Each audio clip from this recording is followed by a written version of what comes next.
Hello everyone, and peace of Christ all of you. Please invite your friends and let us enjoy our time going back on time.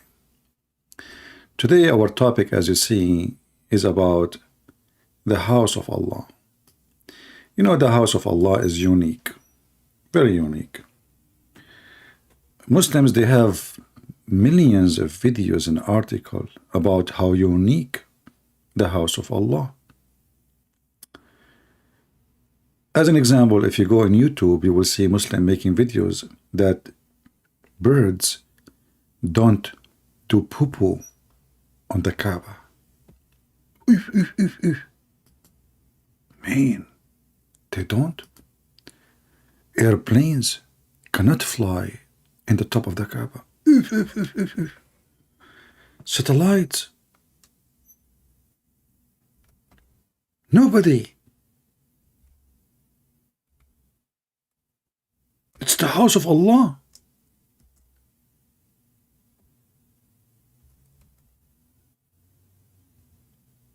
Can you explain to me why birds cannot do poo-poo on the Kaaba?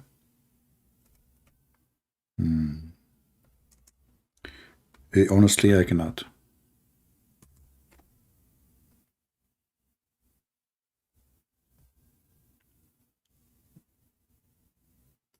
It's hard, in fact, to explain such a miracle. But if you go to the Kaaba, it takes you 2 seconds only to see, especially if you go to the 3rd floor or 2nd floor, to see that the Kaaba is covered by poop of birds.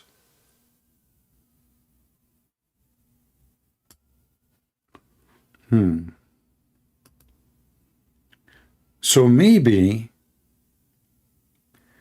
the Muslims who took this picture of the birds pooping on the Kaaba, they paid those birds in that day when they took the picture, so those birds can go and do poo-poo on the Kaaba. Otherwise, brothers and sisters, there's no way. No way. The Muhammadan, they do not even need to clean the roof of the Kaaba because of the poo-poo. No. They use a vacuum machine to take the poop, not the poop, sorry, the feather, the feather. The feather. You know, and the clothes of the Kaaba is always cleaned by Allah Himself. Like Allah, He sent angels.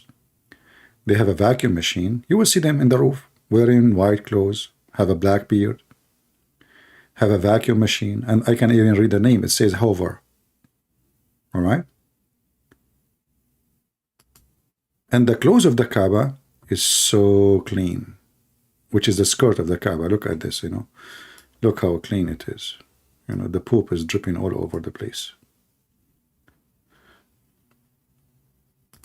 And then we need to put the skirt in the top of the Kaaba so we can cover the Kaaba and, you know, Kaaba. But sometimes things happen for a reason, and good reason. So for me, I don't see this as a bad sign. I think that the birds are fertilizing the Kaaba. You know, if you have a plant in your yard, if you have a tree, and you know how much you like your trees, you will hope that all the birds in the world, they will do poop around your tree. And the Kaaba is no different. It receives its fertilizer. Now, let us go and see what the topic today about. You know, first time I saw an image of the Kaaba, old image. Not extremely old. I mean, this is after we have cameras. And you know, the Arab, they have cameras long after anyone else because, you know, until it come there, it took time. That's everything. Like, you know, we are the last to get a bicycle. And actually, first time a bicycle came to Saudi Arabia, The one who brought it, he got arrested, and they executed the bicycle, and they accused the bicycle to be the bike of the devil. I mean, there's a huge difference between Saudi Arabia 100 years ago and Saudi Arabia today. But this is the Kaaba not long time ago, before the oil. Dirt, nothing. Look at this. A house in any village, anywhere in the world is better than this.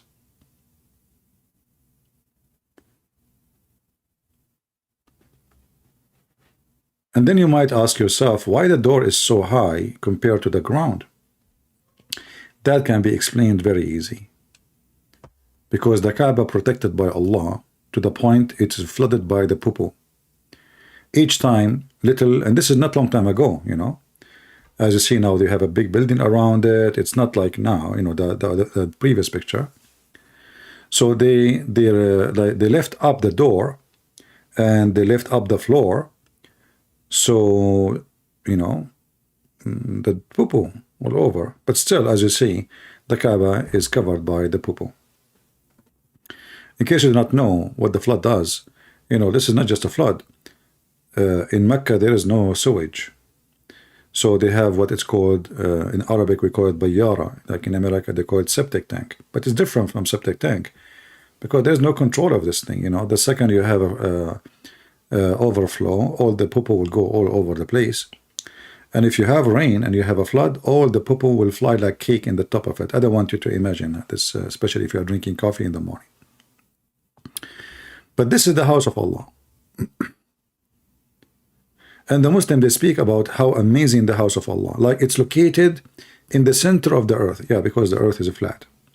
You know, there's a dot in the middle of the earth, and the Kaaba is there. They have endless numbers of videos about how amazing, and even there is a video of an Egyptian. He went to the no, he did not go, sorry, to the moon. He said when Armstrong, he went to the moon. Right when he was in the moon, he heard Allahu Akbar. He heard what? Allahu Akbar. And not only that, he saw an X-ray coming from the Kaaba, going all the way to the house of Allah. And then the American at that time, those evil American, they published this news in their internet for 17 days. I think he said 17 or 21, I'm not sure. You can check it out. But when the American, they notice that this will be a big news for the Muslim world, that there is an X-ray connected between the Kaaba and the seven galaxy where Allah house is, they said, we cannot keep this in the internet, which does not exist at that time. Because the internet at that time, it was not public domain. It was only for the army and had nothing to do. You cannot post pictures even there. So there was no internet. But anyway, the American, they published it in the internet and people, they start seeing it. And then they decide, the American, they decide to take it off the pictures so nobody can see the X-ray, which Armstrong, he saw. And even the Muslim, they start making videos about Armstrong. He converted to Islam. And there's a brother of us, actually, he's an ex-Muslim. He called Armstrong and he asked him if it's true. And he said, this is absolutely false. He never saw such a thing, and he did not convert to Islam. But if this is the house of Allah, forget about everything. Forget about how, you know, how bad the look of the house before the oil, before the marble, before the air conditioning, before the real money. I'm not going to judge the Kaaba by this, no. But I can judge the Kaaba by this.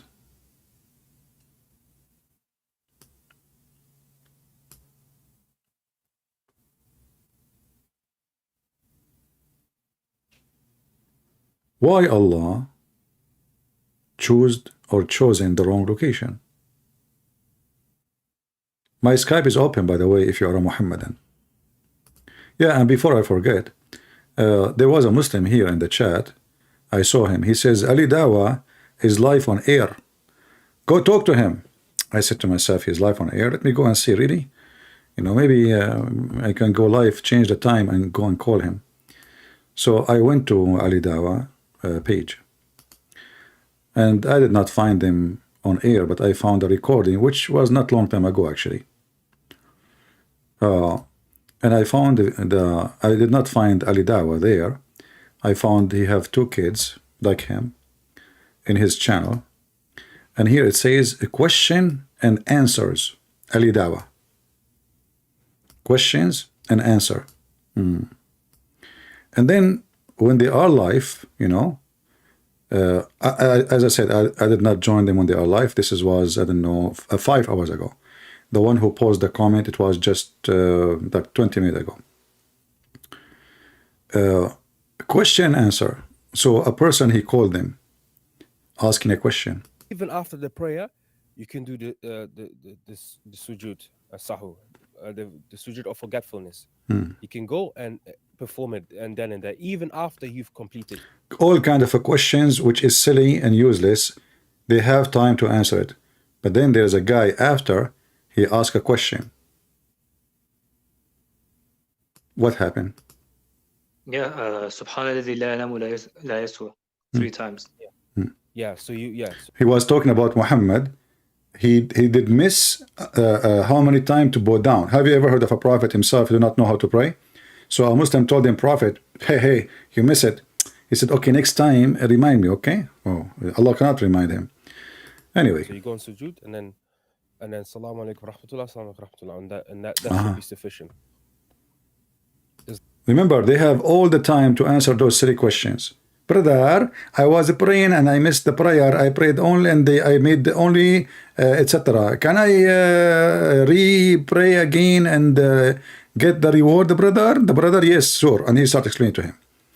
Now he will have a question, different kind of question. Well, actually, is it 1 sujood or 2? I usually do 2. So is it 1 or 2? I never really thought about it. No, it's 2. It's 2. It's 2. Alhamdulillah, I've been doing it correctly. Alhamdulillah. Okay. Yes. Yeah. Jazakumullah khairan. Thank you very much. Yeah. Wayak.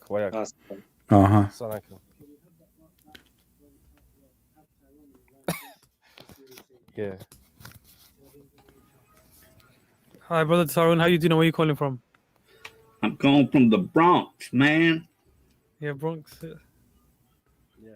Straight from New York. I want to ask the black guy, what do you think of Muhammad owning black slaves? What is it? Do you want like an honest answer, or do you? Of course. Give me a lie. What do you mean honest answer? Because there was. Listen, do you want an honest answer? Just people, hold on. Do you want an honest answer or lying answer? Muslim, because they have options. Do you want an honest answer? So the guy, he called them, the program name is what? Questions and Answer with Ali Dawah. Okay. So he asked him, why Muhammad, he have black slaves? That's a good question. Why he have a black slaves? Yeah. Hi, brother Tarun. How you doing? Where you calling from? I'm calling from the Bronx, man.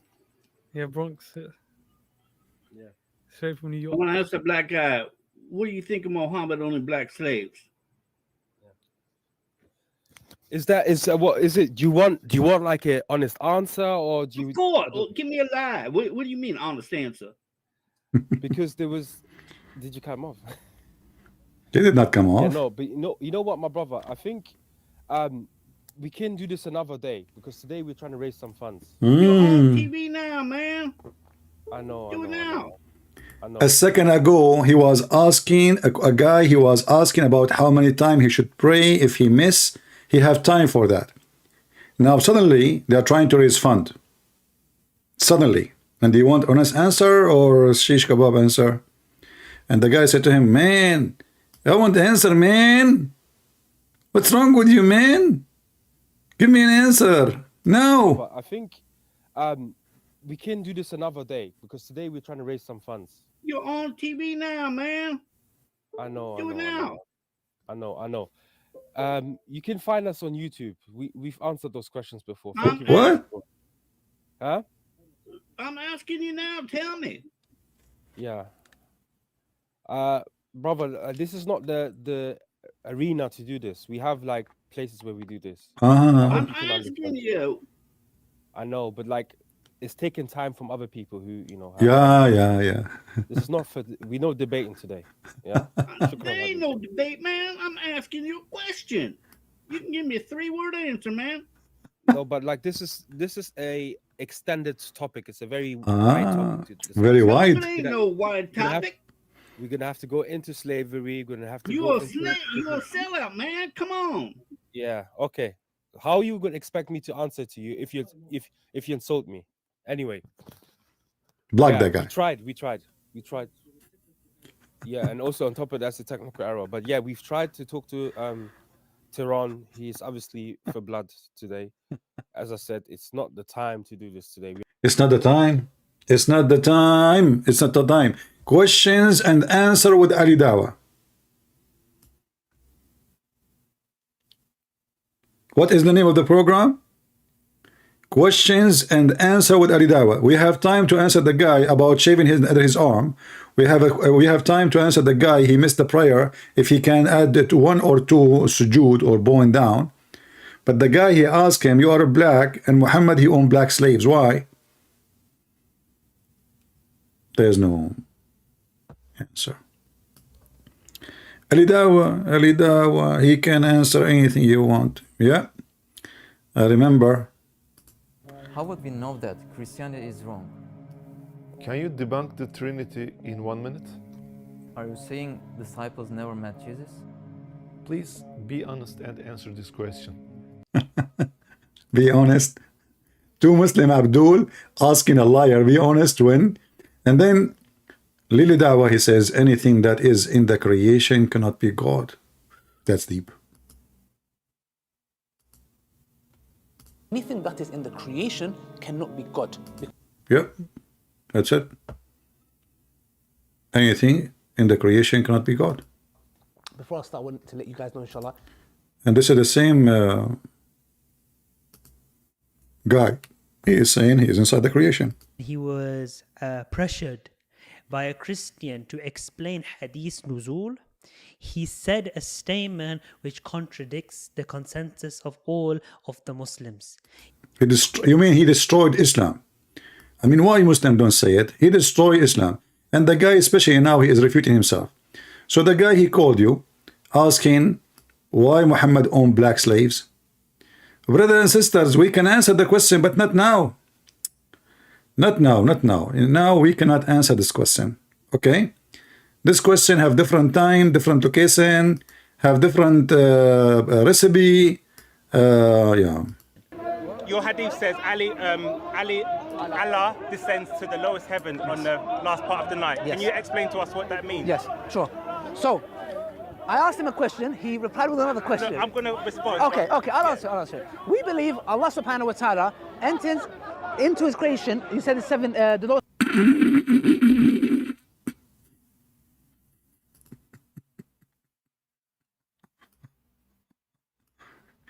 Anything that in the creation can't be God. The same guy. I mean, isn't it wonderful to be stupid and you refute yourself? You know, do the Muhammadan, like, remember even what they say yesterday? They are like their prophet. He is the same guy who said anything enter his creation can't be God. 10 days after, yeah, Allah, he enter his creation. Yeah. So the Kaaba is a fraud. The Kaaba covered by poo-poo. Either the bird pissing on it, and we bring a vacuum machine to clean it, or the flood covered by poo-poo. The Muhammadan, they claim this is the house of Allah. The Muhammadan, they claim Allah, he chose the best location. This is the most holy location. Allah told Abraham to build the house there. He told, and by the way, the Muslims they don't even have one good story about who is the first one to build this, the Kaaba. there is a stories that the first one who built the Kaaba, it was the angels. And then if you remember, there is a video of Mufti Menk. He explained how Allah he sent Adam in Sri Lanka. You know. Now I think Adam he was sent to Sri Lanka. I agree, because I don't know. I like tea, and obviously I'm like my grandfather. You know. Sri Lanka is the thing. You know the thing. So how you explain to me why we like tea, all of us? You know, unless our grandfather, Mr. Adam, peace be upon him, he went to Sri Lanka and he brought tea with him, and we drank tea from since then and became in our blood. You know.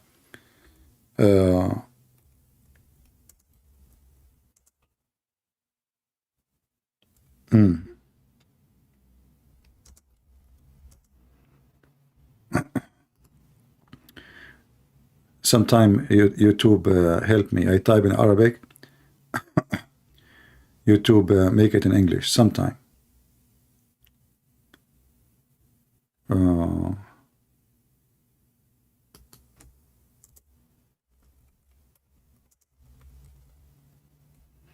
I'm still typing in Arabic. Let us switch the language.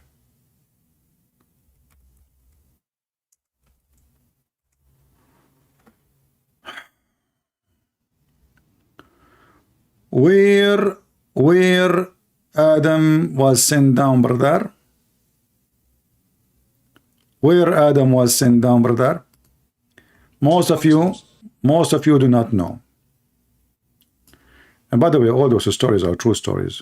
You know, I mean, they are historian. We have historian in the time of Adam. They wrote about this when Adam was there. You know, like Adam here, where you? They made an interview, like, you know, BBC, huh? And they said to him, Adam, where you landed when you landed? So, you know, Adam, he told them, I was landed in Sri Lanka. And they asked him, what is the proof? He put his hand in his pocket and he got some Sri Lanka tea. Yeah. Oh, for certain that spot is the place, but roughly there. What about Hawa? Where did she go there? Continent. Precisely Sri Lanka. Do you see what beautiful about the Muhammadan? They knew even where, precisely. Where? True story. Where did he land? Did he land? He wasn't just thrown so that suddenly he landed, meaning he dropped, but Allah placed him on the earth. Yeah. This we find in the narration of Rasulullah sallallahu alaihi wasallam, where he says that Adam alayhi salam nazala fil Hind. He came down in what is known as the Indo-Pak subcontinent, precisely Sri Lanka. There is a mount there known as Adam's Peak. If you go there, you will find it green and beautiful, as though it is not from this earth, but it is. I'm not trying to imply anything, but I'm just saying it is so beautiful, maybe because the Sri Lankans have kept it that way. And then, you know, there's somebody asking me to go and debate a Muslim channel. You and them, they are potato. I went there actually after this person he posted, a person who was speaking about the satanic verses. He said to him, give me an authentic hadith about the satanic verses. The guy, he said, I don't have any. The Muslim in this channel, he said to him, okay, I'm done. You and them, they are a bunch of donkeys. The satanic verses is in the Quran. It's proven in the Quran, you stupid. Isn't it the Quran says, whatever shaitan he throw in the mouth of Muhammad will take it off? How you want to ask for authentic hadith? Bunch of potatoes. Anyway, so where Jeddah, Eve, she landed. She landed in Jeddah. But it's a beautiful place. It is said that there is a possibility that is the place. We don't know for certain that spot is the place, but roughly there. But he just said for certain, what he said? Hold on. He said in here. Precisely. He said precisely, right? He said precisely Sri Lanka, and now he's saying not certainly. Sri Lankans have kept it that way. But it's a beautiful place. It is said that there is a possibility that is the place. We don't know for certain that spot is the place, but roughly there. What about Hawa? Where did she come down? Where? In Jeddah. Where is Jeddah? Where? Jeddah is in the Arabian Peninsula, in what we know today as Saudi Arabia. So are you telling me that Eve, she did not land in the ceiling of the Kaaba? What the heck? But there was no Jeddah at that time.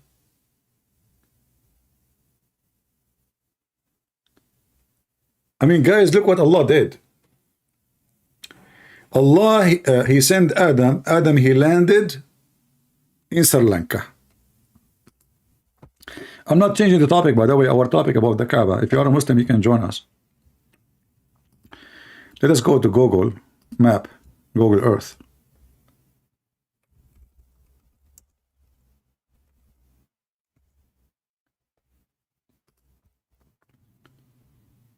Okay. Always, you know, you notice that Muslims, they are very smart people, very well educated about geography, about precisely Sri Lanka. Precisely. Okay. So I am now in Google Earth. I will put it in the screen. And I type Sri Lanka. Not Sri Lanka restaurant, idiot. Google. Sri Lanka country. Not Sri Lanka airline. What's wrong with Google?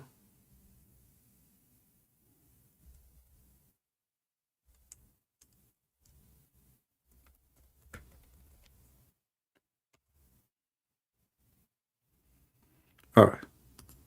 I type Sri Lanka, it shows me everything except what I'm looking for. So this is Sri Lanka. Sri Lanka is an island, as you see.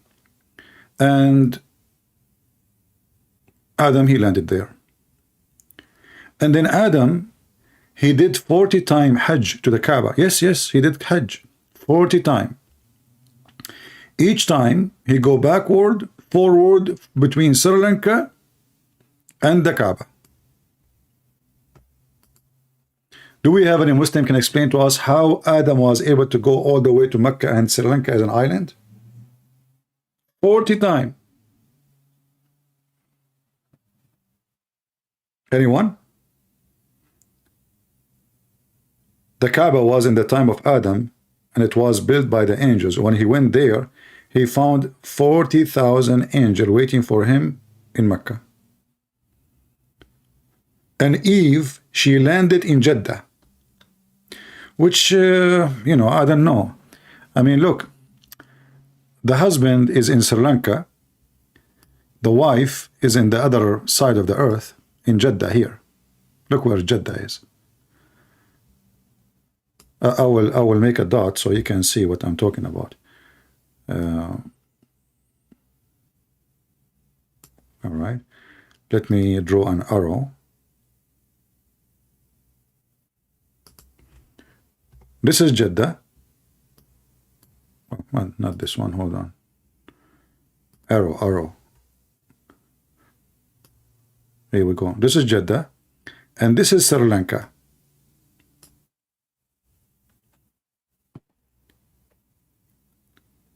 If we ask the Muhammadan how Adam, he went all the way to Saudi Arabia 40 times to visit Mecca.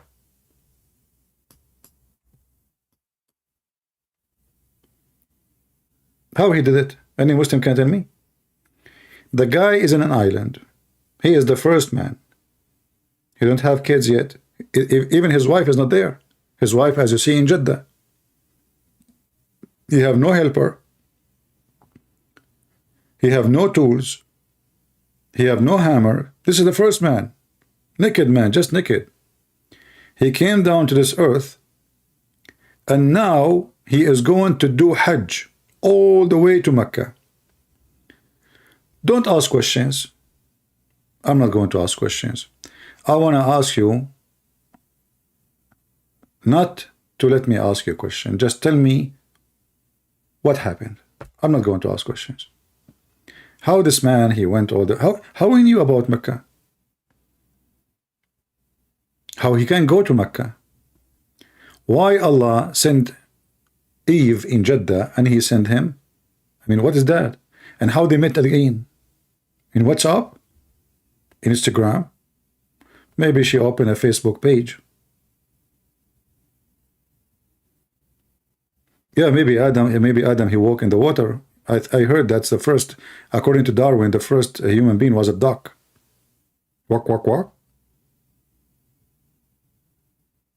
So all the story of the Kaaba is nothing but a stupid story. I mean, who is going to build there anything in the middle of the desert?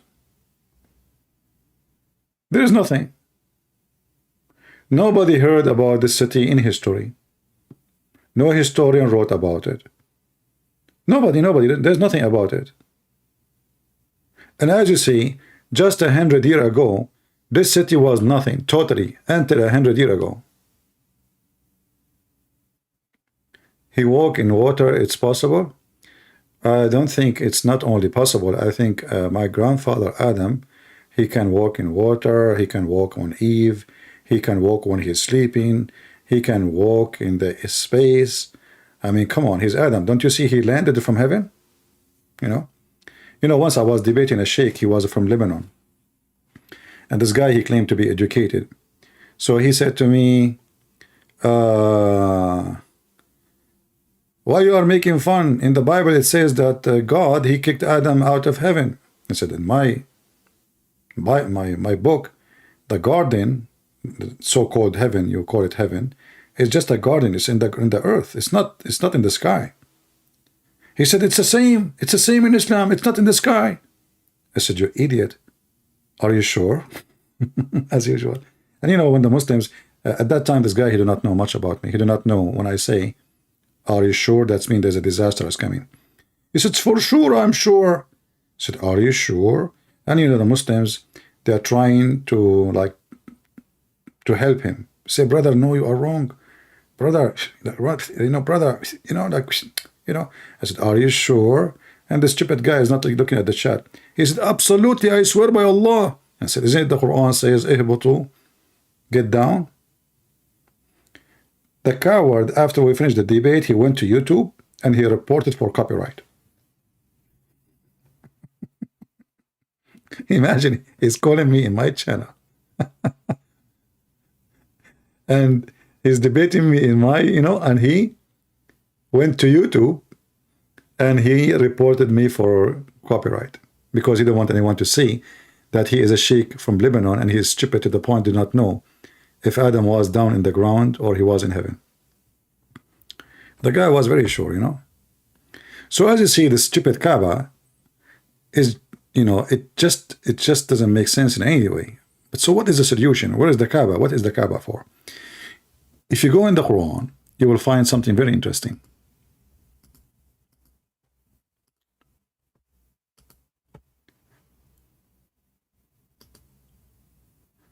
You will see the Quran sometime called the Kaaba al-Bayt and sometime called the Kaaba, also called Mecca, Bakka.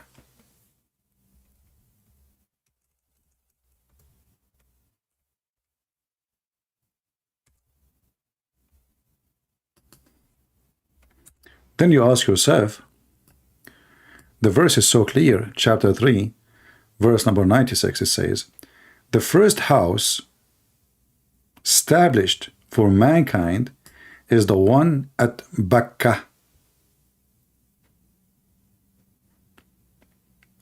You ask the Muslims, what is Bakka?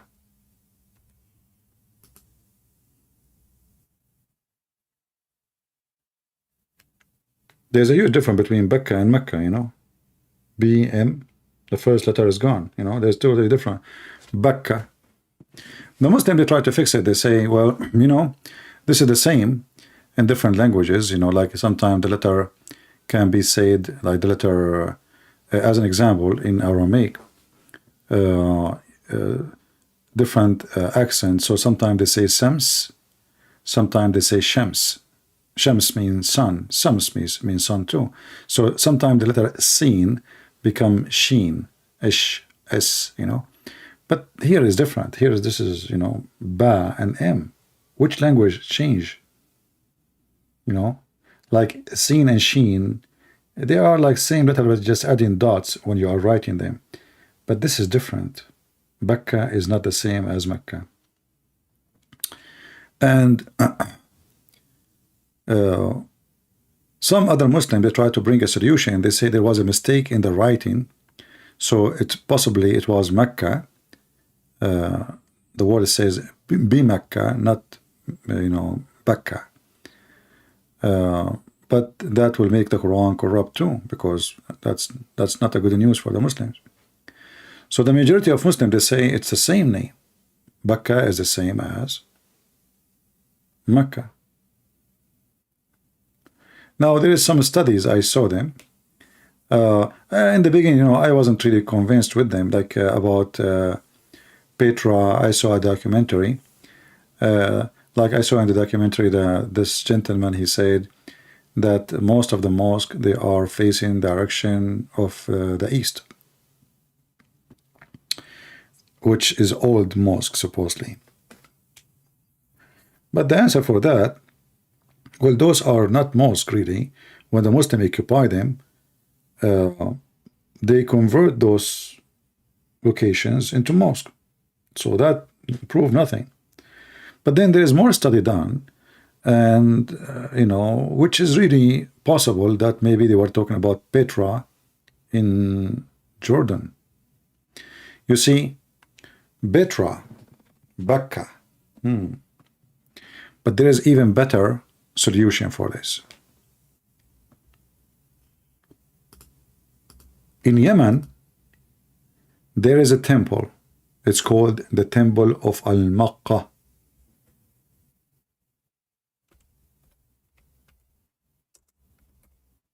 Makkah.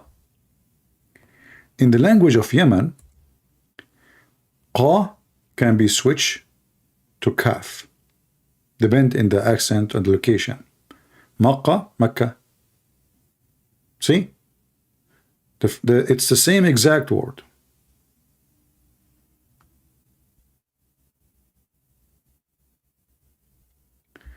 So if we go right now and we search for the Temple of Al-Makkah, we will find a lot of interesting information about it. Let me search for it. Temple of Al-Makkah.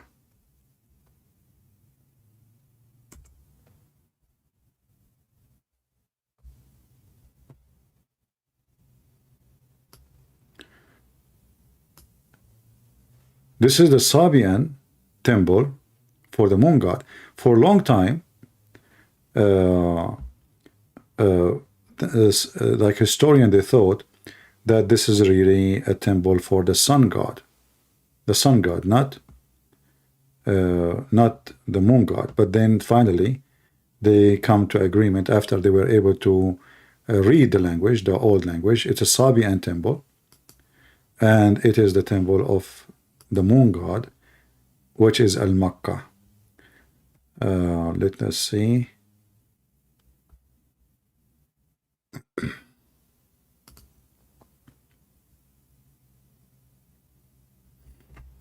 I will give you a link so you can read about it. And you can search the most updated study. I don't know how old this article is. The earlier, the better.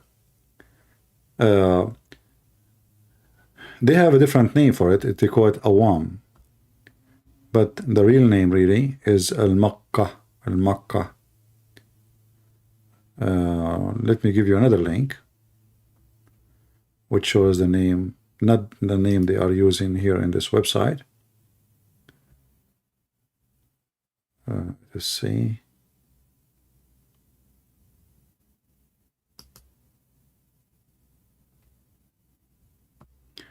In this website here, they are saying the temple of Al-Makkah was both moon and sun god for the Sabian.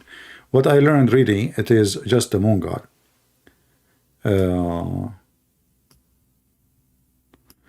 Let me search more.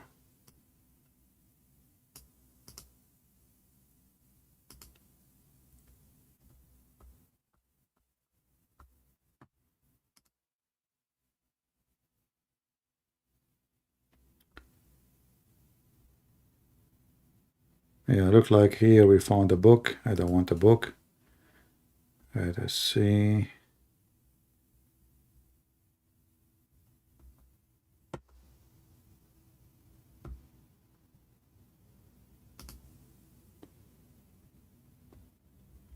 Another book. I don't want book.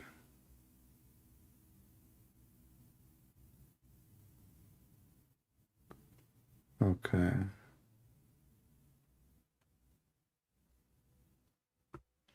Anyway, maybe you can search yourself. This is how you search for the name, Al-Makkah Temple, you know. And here you will see Al mean just, in the old language, which is extend from the Aramaic. As you see, this is Sabian temple. The second you say Sabian, you are talking about Aramaic language.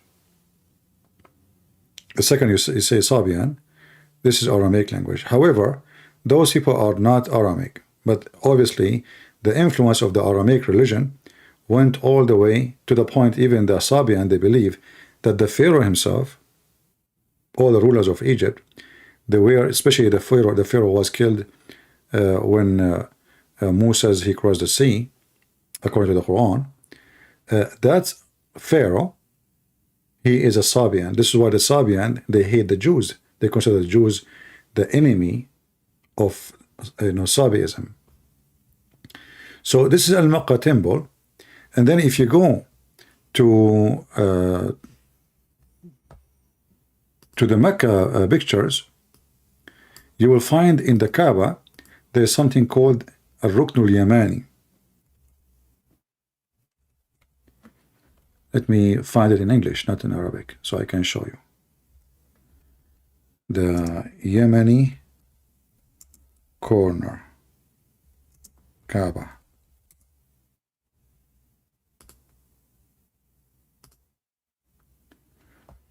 All right. Here you will notice something very strange. In the Kaaba, there is an open window in the skirt. Why? In the other side, just the other corner, there's a black stone. But what is making this one is special? Why they are open it? Because people, they have to come and kiss it and touch it. Muhammad, he said, whoever of you touch the Yemeni corner and the black stone, all his sin will be erased. But why it's called Yemeni corner? Because those stones, you will notice even their look is different. Let me see if I can get a better picture.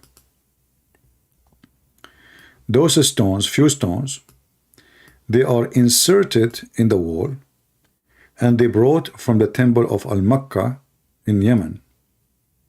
So Makkah today is a counterfeit of Al-Makkah temple.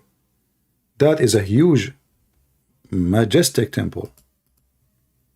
We can't even compare between it and the Kaaba, little tiny room. I mean, after all those thousands and thousands of years, if you go and check this temple, you will see how huge it is. Now, this is after all those thousands of years. What is left from it is amazing. So you can imagine one day how humongous this temple was. Not like the Kaaba, a room, just a room. Kaaba is a cube.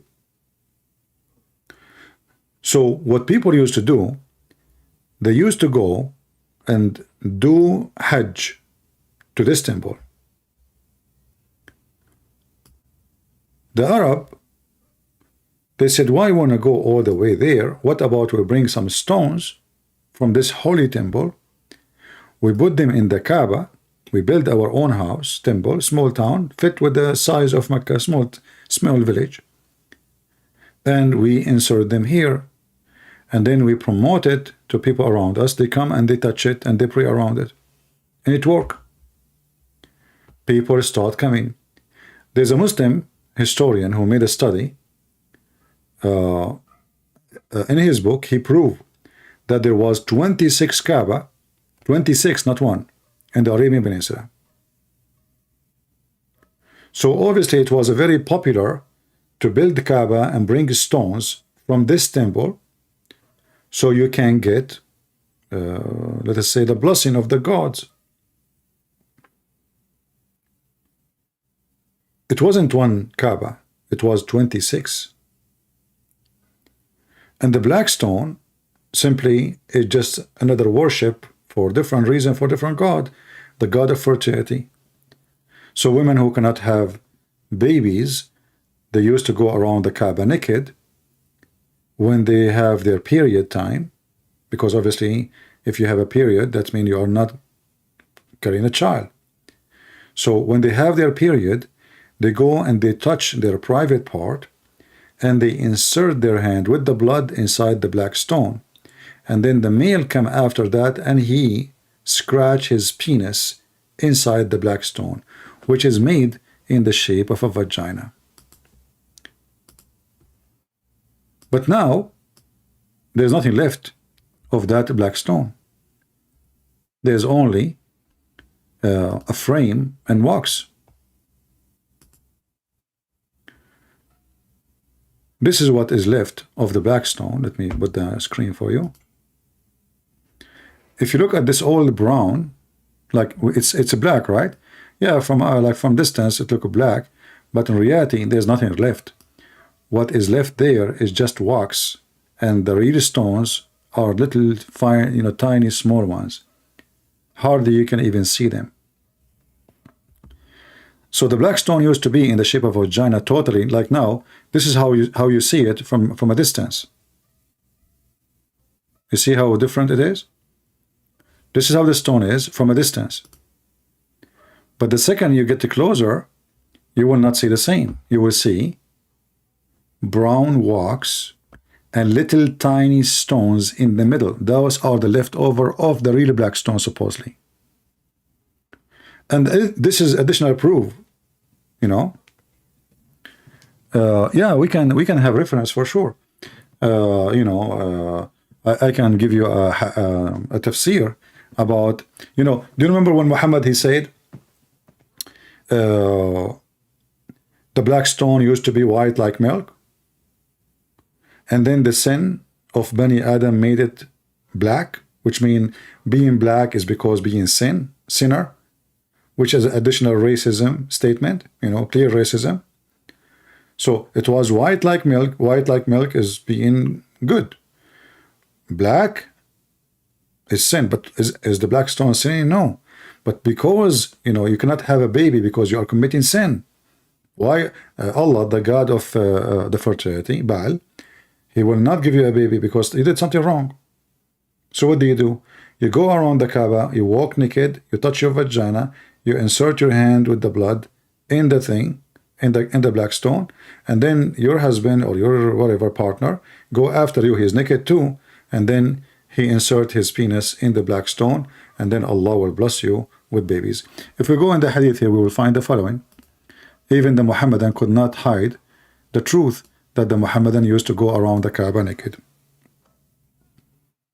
Totally naked, not like no bikini.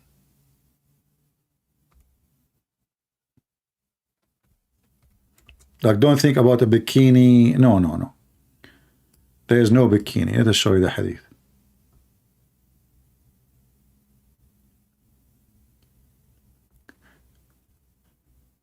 This is why in the judgment day, all mankind, they will meet Allah naked.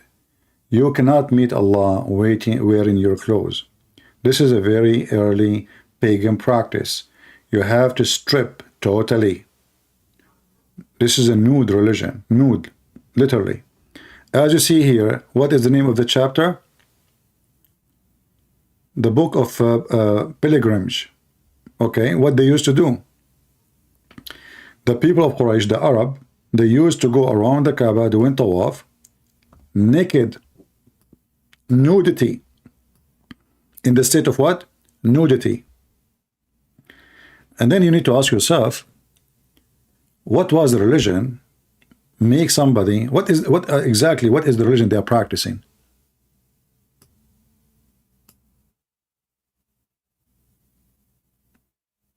What is the religion they are practicing required to go totally naked around the Kaaba?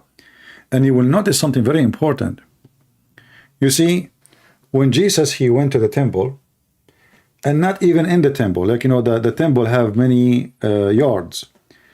The outskirt yard, the very out yard, Jesus, he saw people buying and selling, right? What Jesus did? Anyone remember? I'm sure all of you know. He flipped the table on them. He started kicking them out, and he said, you made the house of my father a bazaar. Right? Okay. So, because you made the house of my father a bazaar, that's disgusting. Jesus could not take it, even though we know that Jesus is very like peaceful person. He's not the kind when I go and use violence, but he could not accept that. You will notice not a single time Muhammad in the whole Quran, and I want you to take this note, very important. In the whole Quran, not a single time Muhammad, he said something against it. Are you with me? Isn't it strange? I mean, Muhammad, he made verses about correcting the year. You know, like the Arab, they correct the year because they are using the lunar calendar, which is correct to do. Because the lunar calendar, if you don't correct it, the calendar will be messed up. This is why the Muslim, they celebrate Muhammad's birthday sometime in June, sometime in February, sometime in July, sometime in August, sometime in October, November, because the month keep moving, because Muhammad, he forbidden that. So Muhammad, he forbid, and he made a verse about it, and he make it like a sign of some Satan to do that, to correct the year. But he never once spoke against women and men going around the Kaaba totally naked. How we can explain that? So Muhammad, he spent his life living in Mecca, not even once he screamed saying, shame on you. Stop doing that.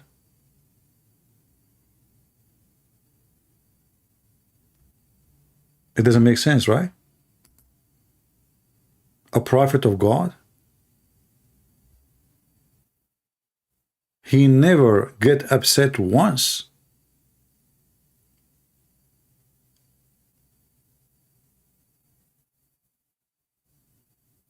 Muhammad, he used to go and with the rest of them naked. You know, you remember Uthman, the ketchup boy, he said that Muhammad, he was not Abrahamic. Do you remember? He's not Abrahamic. He did not even know what is Jibreel. Quraysh, they were, they were pagan. But I mean, again, he doesn't know who Gabriel is, right? Because he didn't come from an Abrahamic faith. He did not come from Abrahamic faith. The people of Mecca were pagan. Exactly. So Muhammad, the first 40 years of his life, never heard of Abraham. We just heard this guy. He don't even know what is Gabriel. He never heard of the angel Gabriel. A Jewish child, he knew Gabriel. A Christian child, he knew Gabriel. The man who is 40 years old, he do not know who is Gabriel. So what he was doing for 40 years? In fact, the Quran confirmed that Muhammad all his life was najis. How we can prove that? Let's go to the Quran.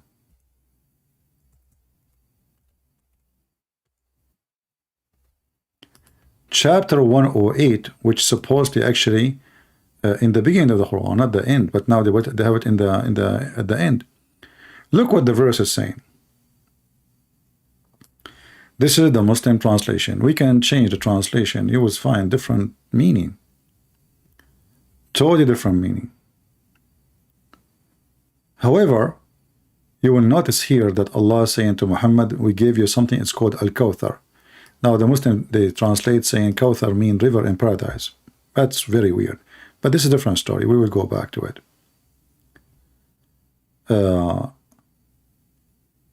Muhammad, he promised Muhammad something, and then he is saying to him to go and do sacrifice to him only. So what Muhammad was sacrificing before that too? Any Muslim can help us? Do we have any Muslim would like to help us? What Muhammad was sacrificing to? Here he is saying to him, sacrifice only to me. What Muhammad was doing before? That can be found in different verses in the Quran. Chapter 74, verse number 5. You will see here, it says, and keep away from the rajas. What does that mean? The Muslim translation says the idols.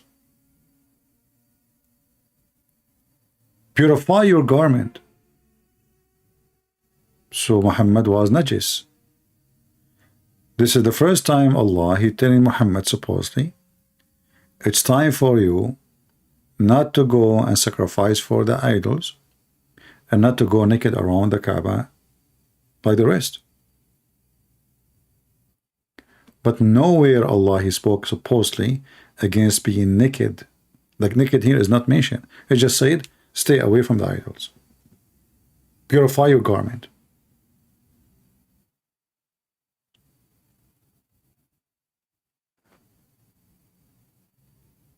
This is supposedly actually the first verse Muhammad he received, the first chapter. Some Muslims they say it is the one where the angel he squeezed him.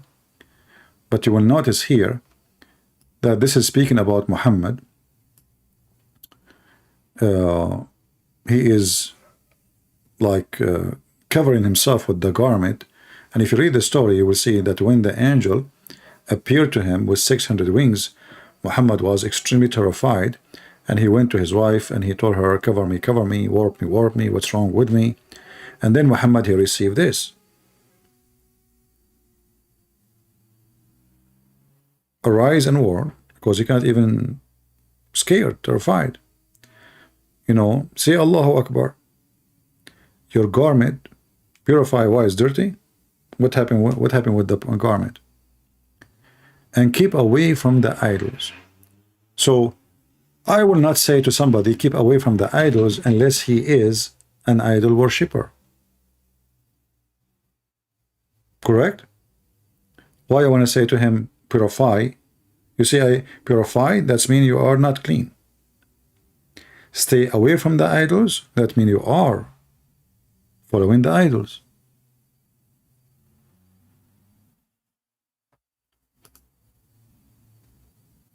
Muhammad never spoke against going around the Kaaba naked.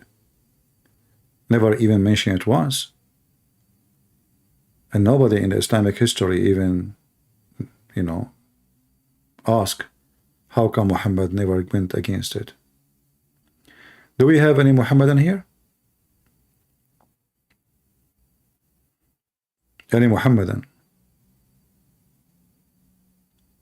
So my opinion about Mecca and the Kaaba is nothing but a counterfeit of other cities.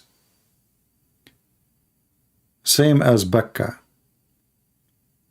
Mecca is a counterfeit of the city or the temple of Al-Maqqa. Al-Maqqa. Maqqa, Mecca. In case you do not know, you can ask anyone. The Muslims themselves, they will agree that some locations in Yemen, they say the letter Qaf instead of Kaf. Vice versa in Arabia. They say the letter Kaf, which means K, instead of Qa. And actually until now, if you go to many areas in the Middle East, you will find, like as an example, in Egypt, they don't say J, they say gay, you know. If you go in certain areas in the Middle East, the word, the letter Qa, they say A. They don't say Qa, A, you know. It's just to, let us say, to make it more acceptable, like, you know, Qa, you know, it's disgusting, like, you know, Qa. So they make it ah. You know, so it just to beautify the language.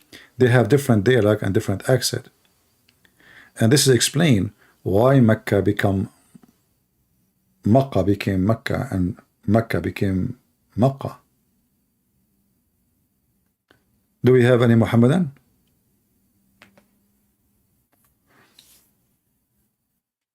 You know, I cannot confirm about the Kaaba was in Petra or not, but for sure, the study made by a professional Muslim confirm that there was 26 Kaaba. 26. Not 1, not 2, not 3, not 4. When Islam came, they destroyed all the other 26, so Mecca will be the only one competing. Because you see, it's like Las Vegas. You know, if you have other Kaaba, people will not come to your Kaaba. Why do they want to come? It's like the mall. At that time, it's a mall. It's a religious mall. It's a religious mall. At the same time, you can buy, you can sell. You know, there's even the Muslims agree with that. So every town they build a mall called Kaaba, and they bring to it things which is religious, so that will attract all religion. Even the Muhammadan, they agree that around the Kaaba there was 365 idol according to them. Why they have all this variety of idols, not only like 2, 3, 4? Because you know it's a bazaar. The more idol you bring, the more choices there is, and the more business we do. In fact, even visiting the Kaaba, Hajj, like now they do, the Muslims, they do Hajj and Umrah, etc. All of this was for money, and even the Quran confirmed that. If you go to the chapter of At-Tawbah,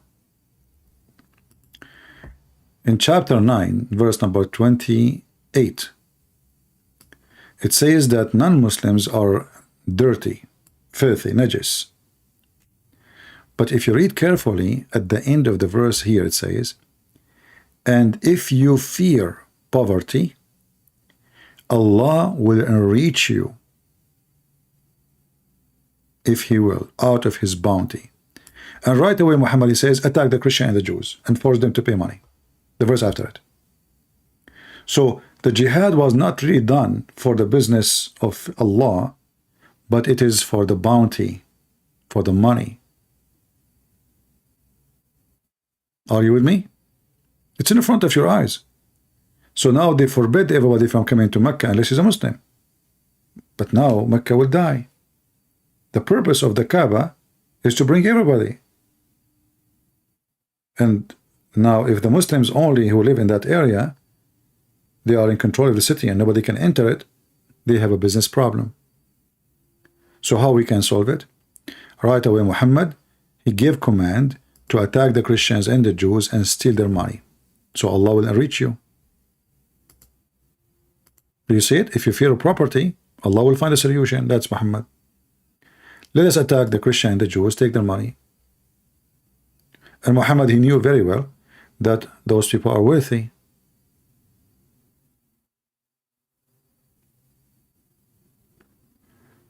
And this chapter is the last chapter in Muhammad's life.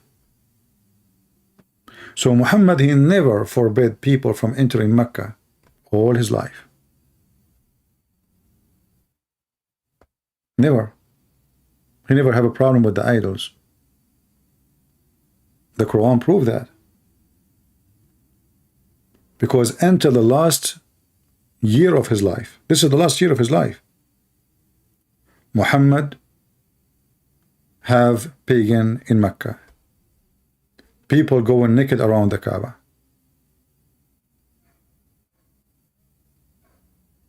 And Muhammad has no complaint. And then Muhammad, he switched to the mood because he don't want, he come with this idea to force not anyone to stay in the, to not let anyone except Muslims, because he want to force the local not to, if you don't want to lose your house, convert.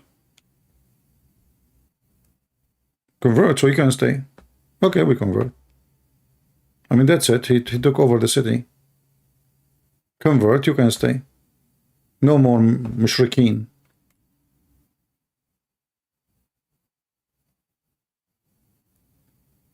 Do we have any Muhammadan? Yeah, and if you go right now to see the Kaaba is a huge business for Saudi Arabia. They make hundreds of millions, billions of dollars from those poor Bangladesh and Pakistan. You know, if you go and ask how many person in Bangladesh they come to do to do Hajj. Let us see. I will do a little search.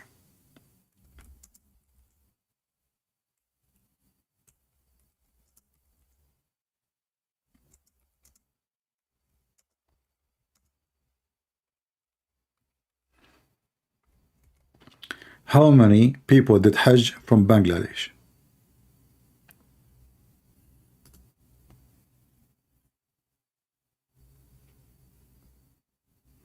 This year, 127,000 from Bangladesh. I just searched online, you know, Arab News, it says 127,000 from Bangladesh. What is the average of a cost to go all the way to Mecca? Hotel, food, airline. I will do this. I will search flight from Bangladesh to Mecca. You can do it from your side.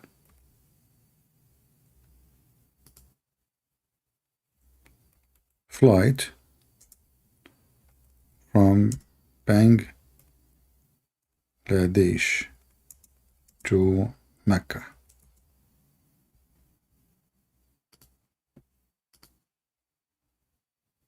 You know, we are saying Bangladesh, you know, generally speaking, I don't know what is the most, the biggest airport.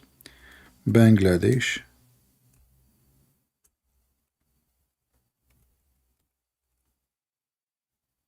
Dhaka to Mecca.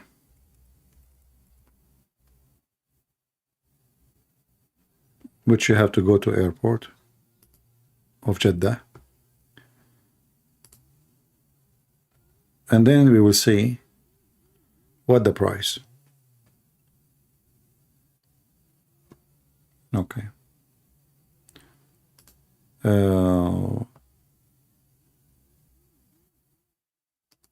Let us see. An average of $1,000. Between like 900, something like that. 800, 850,000. Yeah. But what is the income of somebody from Bangladesh? And how long is going to take him to make $1,000? You know?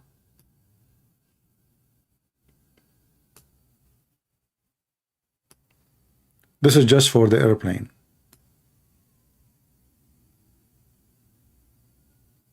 How much is going to be for the hotel? How much is going to be for the food?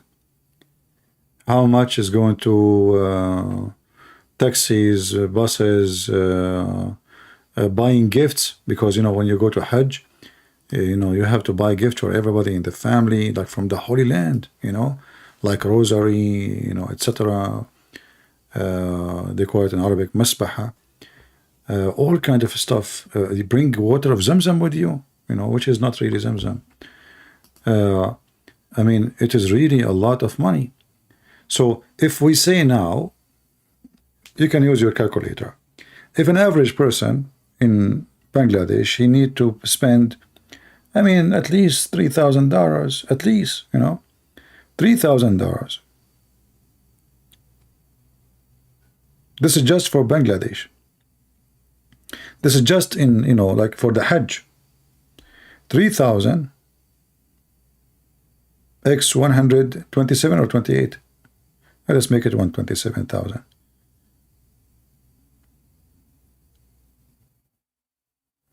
Yeah. 381 million. Just from Bangladesh alone. Isn't it amazing?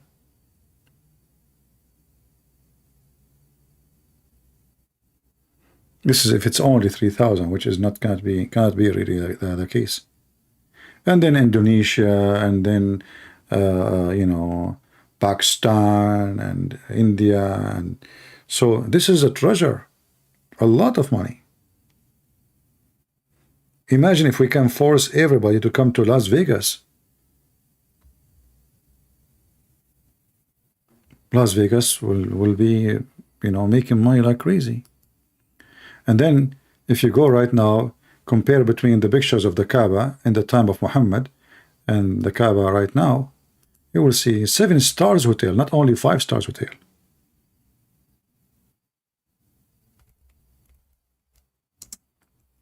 All the areas around the Kaaba is a very fancy hotels. So who can afford to stay there? There's people who can afford it. The cheap one, I mean the poor one, they will go maybe and they will rent a tent. You know, look at those hotels. Look at this. They're trying to copy the one in Big Ben in England, Mr. Bean. Look at the buildings around. You know how they are growing tall, high. But this is what happened. This is what the oil does. Before, look at the hotel rooms in around the Kaaba. You know? Now, who is the one who can afford those hotel rooms? There is people who can afford it. Limousine, you know, look at this hotel. Look. Those are hotels around the Kaaba. The Kaaba itself is a small tiny room. The hotel around it is majestic.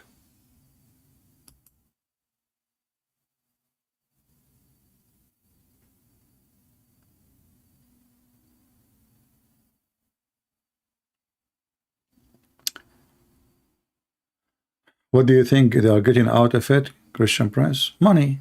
It's a business, as we showed you from the Quran. All is about business. This is not about God. What God? I mean, you see, do you need to go to meet God somewhere? Just ask yourself. You know, Jesus, he gave us the answer. If you want to pray, go to your closet.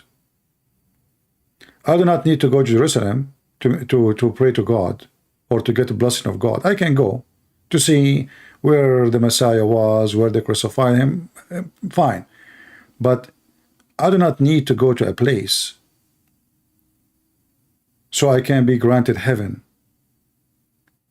Muhammad, he made it clear that if you touch the black stone in the Yemeni corner, it erases your sin.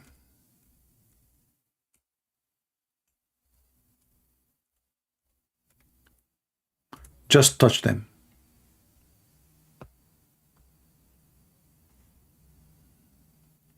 Let us see.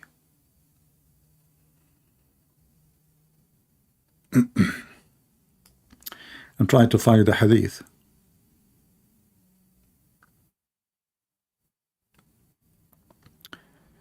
If you touch the black stone in the Yemeni corner, you see here, all of this is about, you know, when you go to the house of Allah, how your sin is forgiven. Same, you know, how your sin will be forgiven. So like Muhammad made it clear, you have to go, you know, it's a must to go. At least he make it clear that at least you do it once in your lifetime, at least.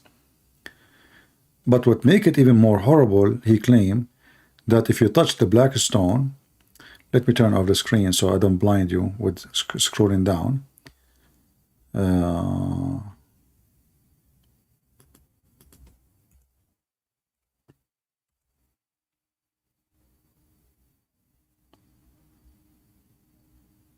The black stone and the Yemeni corner, those will erase all your sin. Here we go. We found it. And this is nothing but paganism. Like it's saying touching a statue will erase your sin. Because at the end of the day, those are just rocks. O Abu Abdul Rahman, a person asking Abu Abdul Rahman, why do I only see you touching these two corners? He said, I heard the Messenger of Allah say, touching them erases your sin. Do you see it?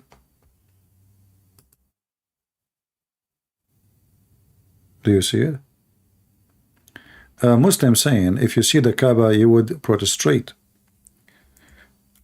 You know the story of Al-Qurtubi? Oh, sorry, Al-Qurmuti? Al-Qurmuti, not only he saw the Kaaba, he smashed the Kaaba, he destroyed the Kaaba, he pissed on the Kaaba, he took the black stone, and he kept it there for more than 21 years. And not only that, when he was pissing on the Kaaba, and he destroyed it, and he killed 10,000 Muslims around the Kaaba, he was challenging Allah to send his birds. There's a story in the Quran, which is a fiction story, about an army of elephants coming to destroy the Kaaba. Allah, he sent birds to destroy them. But as you see, Saudi Arabia just accepted defeat from the Shia, and they accept to sign peace agreement with Iran because they lost the war in Yemen. They lost. And the Kaaba was destroyed many times. And who is the one protecting the sky of Saudi Arabia? The American. So when Al-Qurtubi, you can even search in YouTube, you will see Muslim videos about it.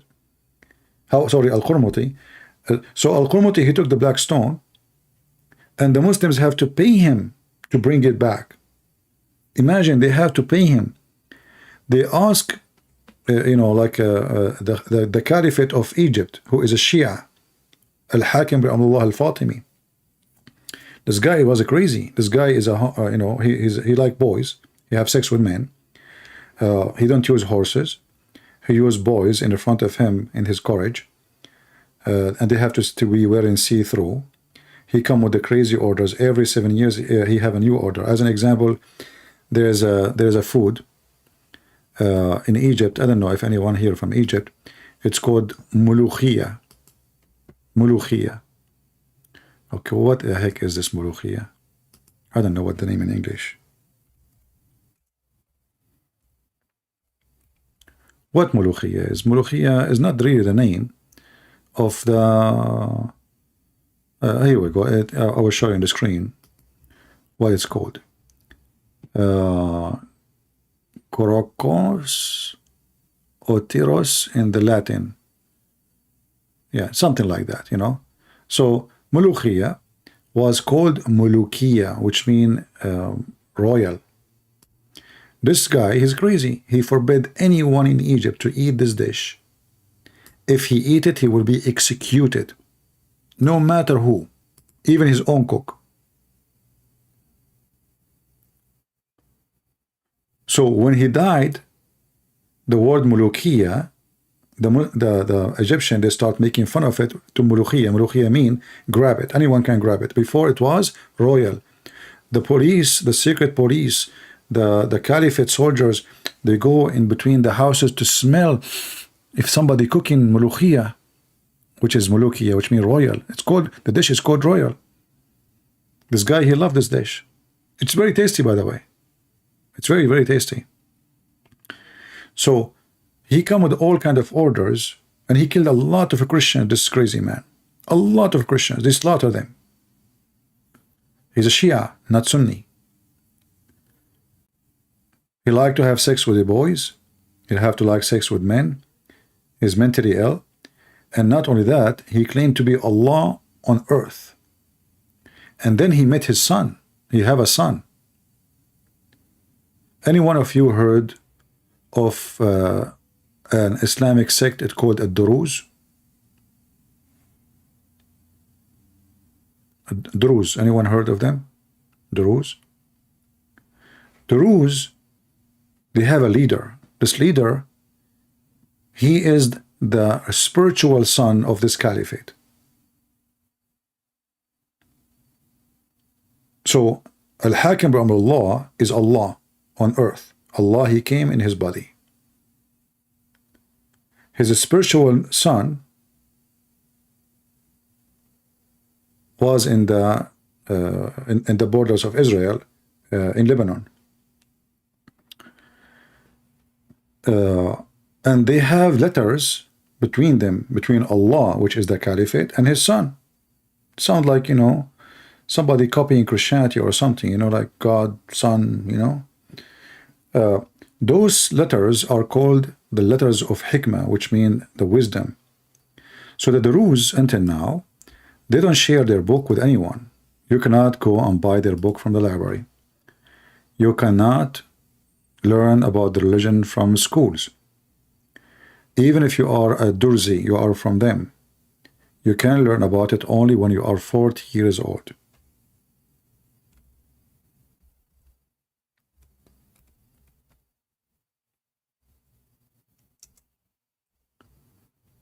Let us see if I can find you some English source, maybe.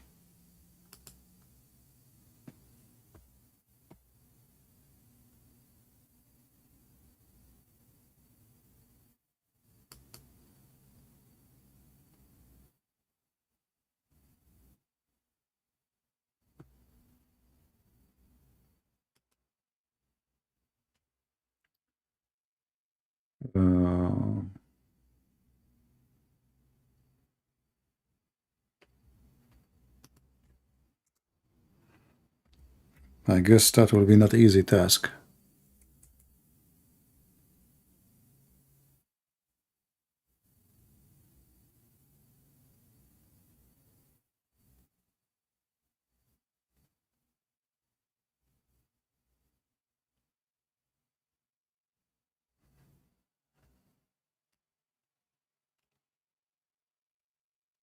Let me try something. Maybe we can find their book. Finally, somebody scan it.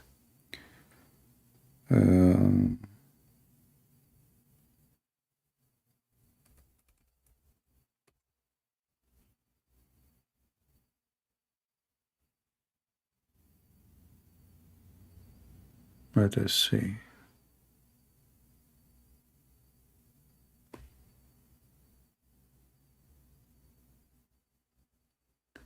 I see many printed books about them, but I don't think any of them is really the book itself.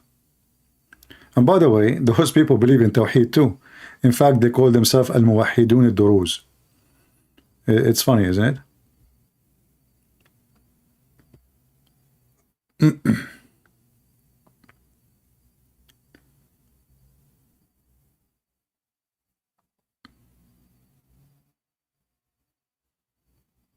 Yeah, you know, I found many books, but none of them is really what I'm looking for.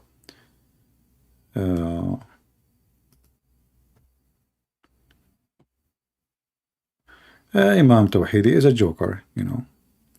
Actually, those people are more dangerous than, you know, an honest Muslim. This guy is a Shia. Shia, they lie a lot. Shia, they lie without like no limitation of how big the lie can be. This is how I see this Tawhidi thing. Yeah. So maybe you can search about them and try to read. But they call themselves Al-Muwahhidun.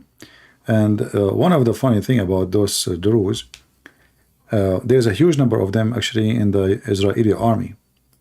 You know, the Arab, they always attack them, the Bedouin. And the Muslim don't consider them Muslims. Yet they claim, like when you speak to them, they claim to be the true Muslims, you know, but in reality they have nothing to do really with Islam. The Quran is not their book, you know, they have nothing to do with the Quran. But they will never admit to say that they are not Muslims.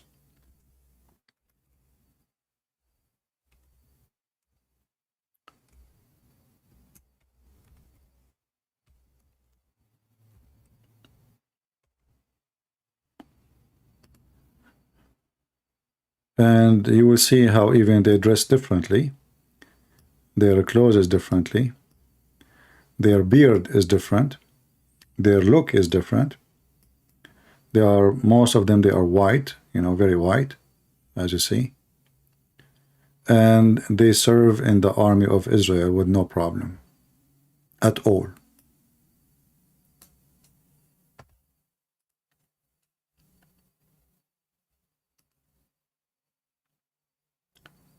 Anyone have a question? See, this guy is holding the flag of Israel.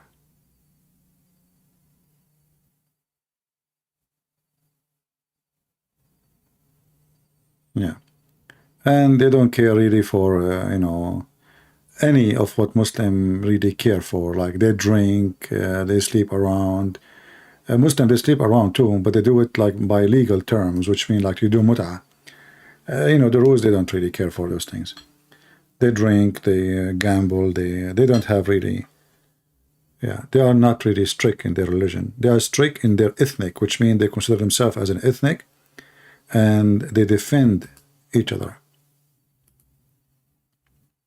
And Israel, you know, Israel used them very well, you know, in their war with the Arab.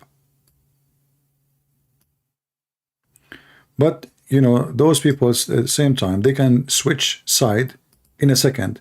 So what is famous about them, if you are strong, they are your friends. If you are weak, they hate you. You are the enemy. You know, they take the side of your enemy. So whoever the winner, they take his side. And there is a reason for that always. Since the Fatimiyin, the Caliphate, his kingdom destroyed, they don't have protection no more. And the Arab was attacking them from everywhere, the Bedouin specifically. So always they seek protection by who is the bigger, the winner. You know, when the Ottoman was there, they are friend of the Ottoman. When the Christian took over Lebanon, you know, took it back, they are the friends of the Christians. When the Christian get weaker and the Muslims attack and the Palestinian, they became a friend to the Palestinian. When Israel took over, they are friend of Israel. They have no friends.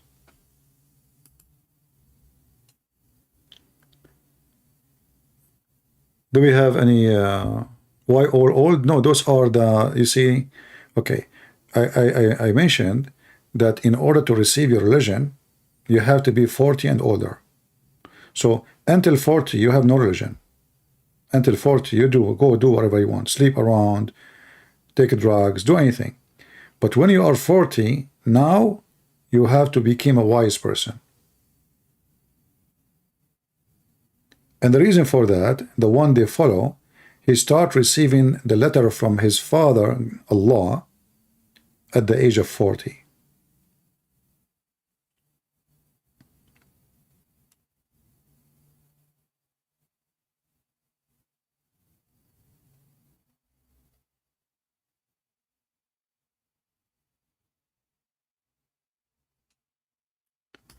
Well, you know, the rules, as I said, they are, but if the Israeli get weak, the rules will be against you. They will take a side of the Palestinian. Depend who is, like in Syria, the rules they love, you know, when the president in Syria, they thought he is going to collapse, that the rules against him. They notice, oh, he's coming back, he's going to win, they are with him now. That is the, you know, like they don't have really, they are not a friend to anyone. Even the Muslim, they say, that the rules are very when they will, like when you come to their house, they are very, very, very welcoming. They have a very nice reception, let us say. They make you feel like, you know, you are really welcome. But in the Middle East, they say, eat in the house of a Muslim. Hold on, no, I forgot. You know, this is something I learned since I was a kid. So I need to remember after all those 100 years, you know, since I was born, 200 years ago.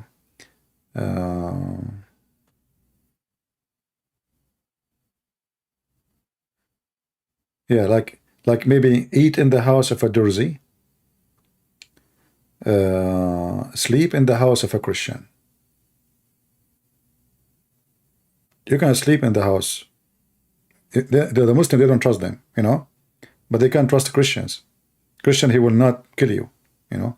Or like let's say visit a house of a Durzi and eat and sleep in the house of a Christian. Yeah. And that because the Muslims and those people, they have a lot of enmity.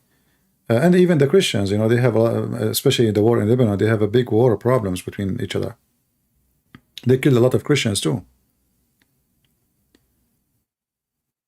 You know, the Middle East is messed up land, and there's a lot of groups, and those are a small minority as number. And this is why, because they are small in number, and through history, since the collapse of the Fatimi Caliphate, they've been heavily discriminated by the Muslim Sunni. So they have no choice except to join together to protect themselves. Like when ISIS, they start taking over Syria and Iraq, they target them heavily, you know, because they are not Muslims. Even though they claim, they call themselves, even they call themselves muwahidun, but they are not.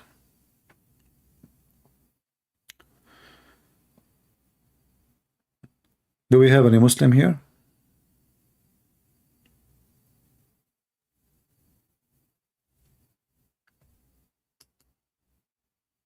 And you know, like being evil is not something those people do. They take the side of the strong without ethic. The Israeli government, they do that too. The Israeli government, they take the side of the evil one for the sake of their benefit. As an example, when the terrorists in Syria, they were fighting the Assad and Iran, Netanyahu himself, he was visiting them. They built even a hospital for them in the borders. Imagine, to the terrorists. Yeah.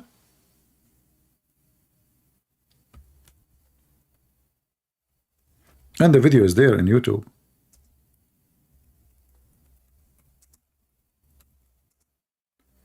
And what they say in the news, they say those are Syrian rebels.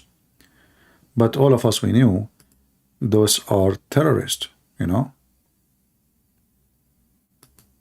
What Syrian rebels? As you see here, this is Netanyahu, who is right now the Prime Minister of Israel. They built a hospital for those terrorists.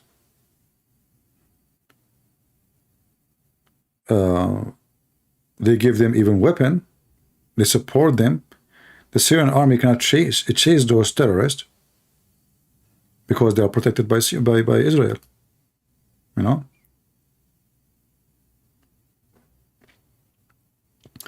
If you think about it, why they are doing that, for me, this is make me really upset. But for them, they say, okay, those people are fighting the Assad and the Iranian, the Shia. And whoever, you know, let them kill each other. You know what I mean? Why we don't go in war? Let them burn Syria. They are our enemy.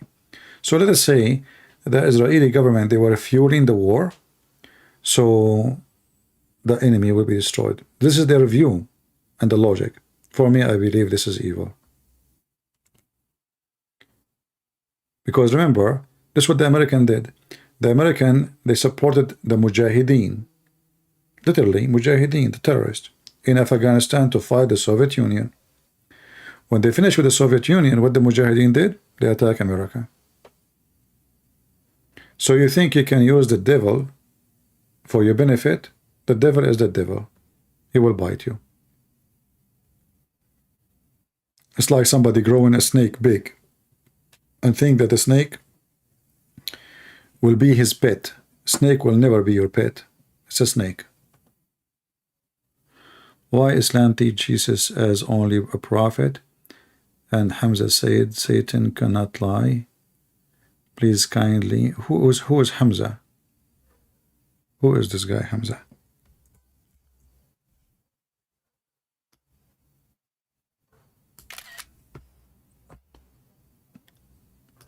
There's a prophet, his name is Hamza.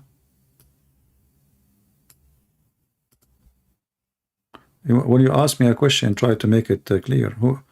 Who is this guy? So Master Assassin is a question why Islam teaches Jesus as only a prophet. And Hamza said Satan cannot lie.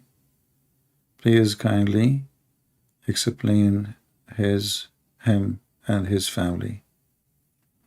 I understand.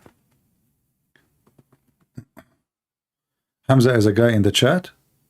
Is a guy in the chat. Oh, okay. Well, first of all, the Bible says, who is the Antichrist? Is the one who denied the Son and the Father, correct? So all of Islam simply is an idea to replace Christianity and to replace the Christ. Muhammad, even he changed his name from Qatham to Muhammad, which means the praised one, because he don't want you to worship Jesus and don't want you to follow Jesus. He wants to replace Jesus. That is the devil. So Islam, there's no question for me. It is a satanic religion established by Satan. Hamza Deen, okay, I don't know. He said Satan don't lie. Well, at least Satan in Islam is more honest than Allah. As an example, the Quran says Allah lie. Allah all over the Quran saying he lie. If you go in the Quran, you will see it says that Shaitan, he told Allah, when you lied to me, when you deceived me, when you tempted me, when you made me go astray, according to Muslim translation. But in Arabic, actually, it says أغويتني. أغويتني. If you ask the Muslim, man huwa al-ghawi, they will say to you, the criminals, the filthy, the one who is opposing the teaching and the guidance of Allah. But the Quran says that the one who made Shaitan, Allah. He misled him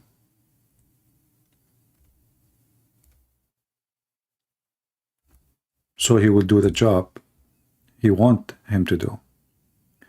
Chapter 7, verse number 16, it says, قَالَ فَبِمَا أَغْوَيْتَنِي. Because you deceived me. Look at the translation. Because you have lured me. I don't know. What lured me mean? Somebody tell me. I don't know really what is the correct meaning of this word. Because you have lured me. Who's talking? Shaitan. Satan is saying to Allah, you lured me.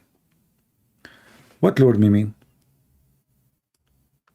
Let me check the dictionary. I never use this word. I know there is a woman, her name is Lori, but lured me, I don't know what is it. Lured, tempt, okay. Pursued someone to do something, to go somewhere by offering them something exciting. Okay, so this is not a bad word. Is it a bad word? Is it something bad? Yeah, but if it's not bad, this is a false translation, because in Arabic it says aghwaytani, which means you did fool me, lie to me, tempt me, to mislead me. All those together, you know. Let us change the translator. This is chapter 7, verse number 16. Let us go to Hilali.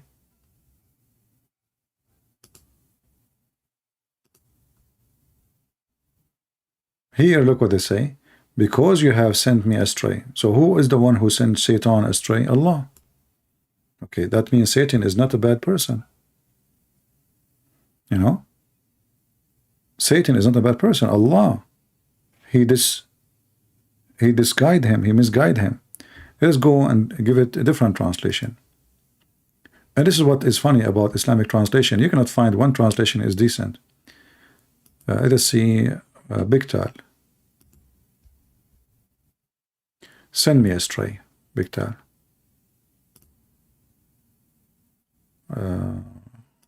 Darwish. You caused me to go astray. Okay, let us take this one. Because if we keep moving in this translation, it's endless and they lie. Even this one, they are lying. But you caused me to go astray. Who's talking? Shaitan. So how Shaitan become Shaitan? According to the Quran, Allah caused him to go astray. It was not a choice of Shaitan. You know, if I am caused to be bad, can you call me bad?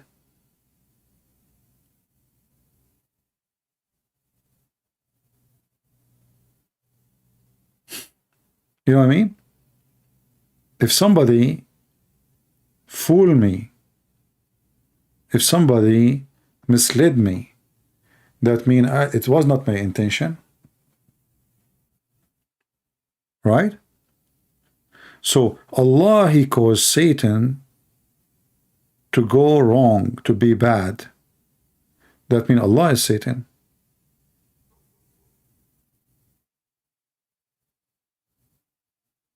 If we take the same word, Ghawi, you will find how the Muslim, they lie in translation in different place. I mean, the same word, suddenly it become criminals, the polytheist. Here we go. The same word, but for a group. Same exact word. Chapter 7, verse 175. Shaitan, he is one of the ghawin. Okay, what ghawin mean? Let us see. Who went astray. How he went astray? You are the one who caused him astray. We just showed you the verse. Did he go astray really, or you made him go astray? You go to the different verse. False translation. Chapter 15, verse number 42. It says, they translate the same word. Look, ghawin. You see it? Even they put it for you in English. Ghawin. Between two bracket, mushrikeen, which mean polytheist.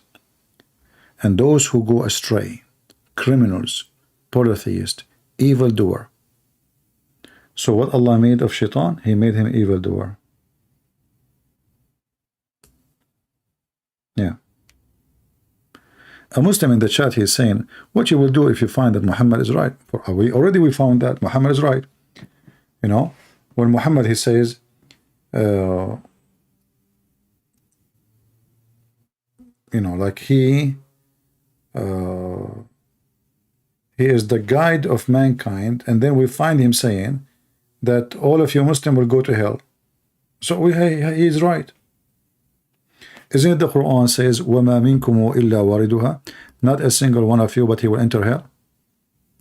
So he's right.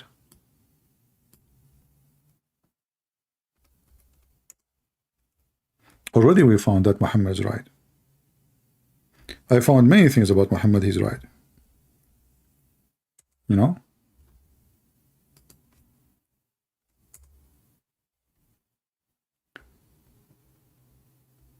There is no way Muhammad is not right about all Muslims going to hell. And look how the Muslims, they translate, they say, pass over it.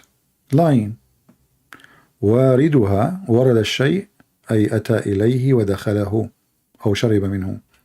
If you go to the interpretation, you will see right away, it says he enter hell, enter hell.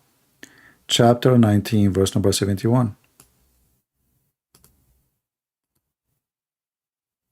And this is your interpretation, not mine. Every single one of you Muslims will go to hell. With the Christ is the opposite. Jesus, he said, whoever believe in me and I will live. And the one who believe in me, you know, is the one who do the fruit of me. From their fruit you shall know them. Not just believe, because believe is a fake belief unless, you know, you don't do what you believe. This is your Quran, and this is your prophet cousin Ibn Abbas saying, not a single one of you, but he, in the exclusion of the prophet and the messengers, save that he will enter it, i.e. hell. Do you see it? That is a fixed audience of Allah. It's a command. So the guy is saying to us, what if you find that if Muhammad is right? Already we found that Muhammad is right. All of you Muslims will go to hell. There is no way a human being, he have a brain, he will follow a pervert. His wife is 6 years old. He admit that he was bewitched. He admit that he was controlled by the devil. He admit that he received command from Shaitan. He admit that he fabricate Quran. Even when he have sex, he imagine himself having sex. He admit that he received satanic verses. I mean, name one thing for me Muhammad did not admit. And when he get married first time, he drunk the wife father to make him think that he married his daughter to him. So even the first act Muhammad did in his life, it was a fraud. And the funny is, the Muslim, they say that the Arab in the time of Muhammad, they call him as-sadiq al-amin, which mean the honest, the truth, the trust, the worthy.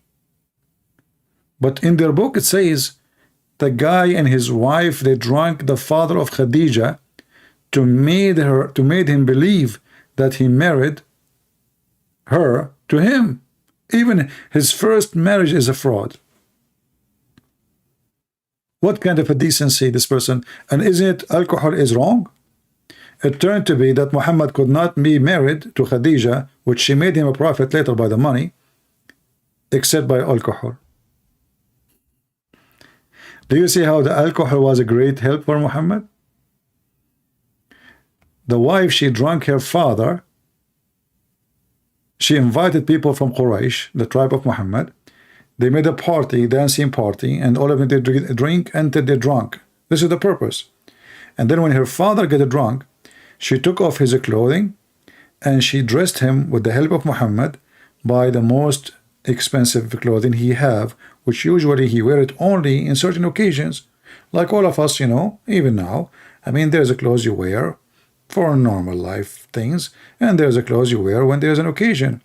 So she took off the clothes of her father, she dressed him with the most expensive clothing he have, so when he wake up in the morning, he said, why I'm wearing this clothes? And that's what happened. He woke up, he said, what is this? Why am I wearing this clothes? He said, oh father, you forgot yesterday you married me to Muhammad. And I find it astonishing that the Muslim, they write this story in their book. Can you believe it? The Muhammadan, they say that anything does do not fit with the Prophet is taken off. Anything. So this is after they took all the garbage stories about Muhammad, and this is supposedly fit with the Prophet. This is telling you that the Muhammadan, they never thought about such a story as something filthy. This is just to show you, I'm not making things up. Here we go. This is islamweb.net, very Islamic website, sponsored by the terrorists of Qatar. This is the book of As-Sirah Nabawiyya, Ibn Hisham, volume number 1, page number 239. I will give you the link. You can use Google translation, and you will see how. Oh, sorry, this is not the one. This is about Aisha Khadija. I click at the wrong. Sometime, you know, like, because I'm really tired, I search for Khadija wa Imtihanul Wahy. But anyway, this one even more funny. This one, Khadija, she asked Muhammad to sit in her left leg and right leg. You remember the story? And she asked Muhammad if he see the angel or not. But this one is good too. I will give you the link anyway. But this is not really what I'm looking for. Let me give you the link. Very funny story. Khadija, she confirmed to Muhammad that the one he see is an angel by doing striptease.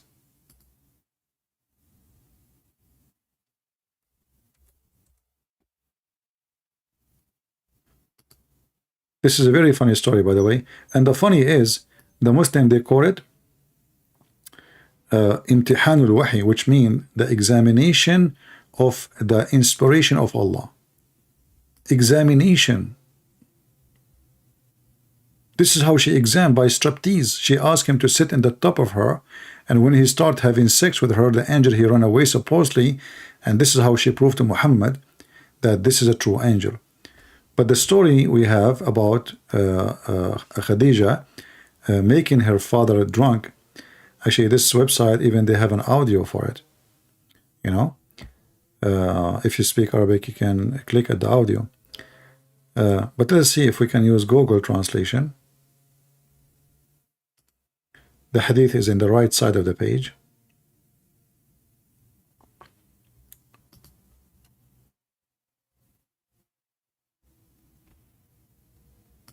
I don't know if translation looked like the translation did not work. Is like some part of the,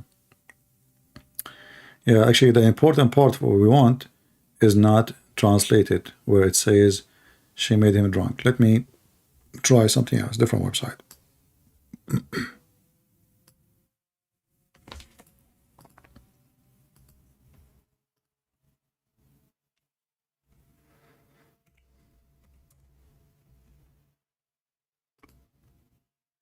Okay, we found it in the same website, islamweb.net. Here we go. So this is the book of Musnad al-Imam Ahmed, volume number 1, page number 312. And let me post the link for you guys. You can open it with Google browser, remember, because Google translation will not work unless you use Google browser. All right. And then you will see how Khadija and her husband Muhammad, who at that time he is not her husband, they cheat and they use alcohol to make her father drunk. So they can lie to him, make him think that he married Khadija, his daughter, to Muhammad. And this is telling you, you know, the Muslim, they say that Muhammad was from an honorable family, correct? If Muhammad was from the most honorable family, why the father of Khadija? He don't want Muhammad to marry her. You know what I'm saying? Khadija not only should be, I mean, the father should be happy that somebody is marrying his wife, because this woman, she have 2 husbands before Muhammad. She have a bunch of kids from each. And she is way older than Muhammad. So he should marry her, take her, you know? No, he don't accept. Because Muhammad is from the most dishonorable family. Otherwise, I change anyone to tell me why. Even when after he wake up, he wanted to take his sword and he want to go and attack Muhammad. Khadija, she said to him, do you want people to laugh at you? What do you want to say to them? What do you want to say to them? You make yourself miserable. What you will tell the people? You were drunk? You see, she's blackmailing him. The guy, he's so angry. And this Khadija, she's a very horrible fraud. She said, what do you want? Do you want to go outside and tell them I was drunk and I married my daughter to Muhammad when I was drunk? She want to shame him. But in fact, he did not even say that. Even the story in front of you, it says she made him drink until he got drunk.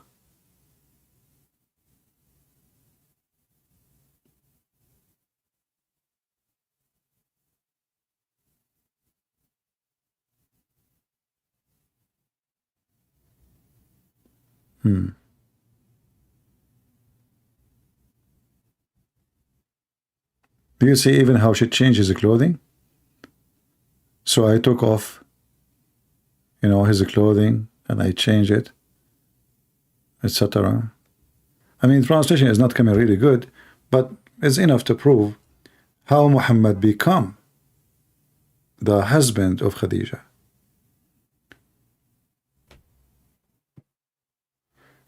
And the funny is,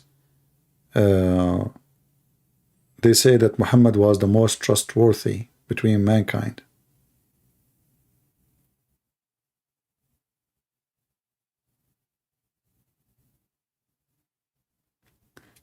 Stoning innocent people means properties and money and not adultery.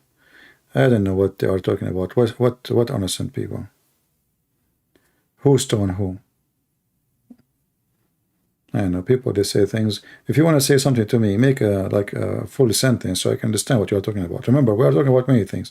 So if you post a comment and then suddenly you are talking about stoning, like I wasn't talking about stoning, and then you throw a stone at me, and then you say innocent people. Who are they?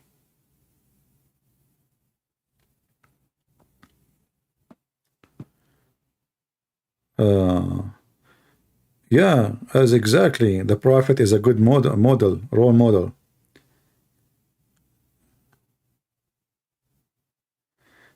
The 5 pillars of Islam is a lie. There's no such a thing, actually. You know, we cannot find them, those 5 pillars in Islam. Where in the Quran it says the 5 pillars of Islam? So what the Muhammadan they do, they went and they collect what it means, such a thing, according to their interpretation, and they say we have 5. Actually, they should have 6, because jihad is very important in Islam, you know, but they don't add it. But if you go, you ask the Muslims, in the 5 pillars of Islam, if there is something about not to do fornication, no. If there is anything coming from the command of God, which is like given to Moses, no. Muhammad, he broke all the 10 commandments given to Moses. So how come this religion, the pillars of it, is totally opposing the 10 commandments given from God to Moses? As an example, the Muslim, they have to believe in destiny. Do you remember just 2 days ago, we have a Muslim, he called me and we spoke about destiny? Do you remember? And they tried to defend it about a child, and when I showed him a child, he was killed by Al-Qadr, and I asked him why he was killed. He said when he grow, he will do bad, he will become kafir. But when I ask him, you can watch it, you will die laughing. You will see right away how he's in trouble in 2 seconds. You see, the Muslims, they are used to speak to an average person, you know, an average brain. I ask him, I don't know if anyone knows what made in the video, we can play it so you can see what I'm talking about. So when I ask him how this person, when he grow, he will do bad if Allah killed him. If Allah ordered to kill this boy, how when he grow, he will do bad. If you watch the video, you will see how this guy is swallowing his tongue, because now he can't explain. It's stupid. But nobody asks such a question. Nobody think about it. When he grow, you know, if you go to the verse, it says when he grow, he is going to do bad. He's going to be bad. Okay. Allah, he knew the future. Allah decide the future, which means even if he does bad, it's not his fault. As you see, shaitan caused to be shaitan by Allah. If I kill, Allah made me kill. If I commit adultery, and we'll show you the reference, watch the previous video. But now, this child was slaughtered because when he grow, he will do bad. But this guy, he don't grow. You killed him. You know what I mean? How Allah, he ordered Al-Qadr to kill the guy. And when he grow, he will do bad. They say to you, Allah, he knew the future. What future? The guy don't have a future. What future? If the guy is going to die, and he now is killed, how he's going to have a future, bad future? Are you with me? This is showing you how stupid the Quran is. When he grow, he will be bad. Okay. But you order Al-Qadr to kill him because when he grow, he will be bad. So how Allah, he saw a future will never happen? Because his destiny is to be killed. How it can be your future, which you never did? Do you understand, people, what I'm saying? Do you see why I see this verse is very stupid? It's extremely stupid. Actually, this one alone is enough to prove Muhammad to be a certified idiot.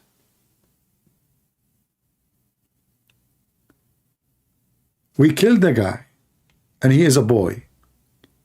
And I killed him because when he grow, he will be bad. Who is the one who told Al-Qadr to kill him? Allah.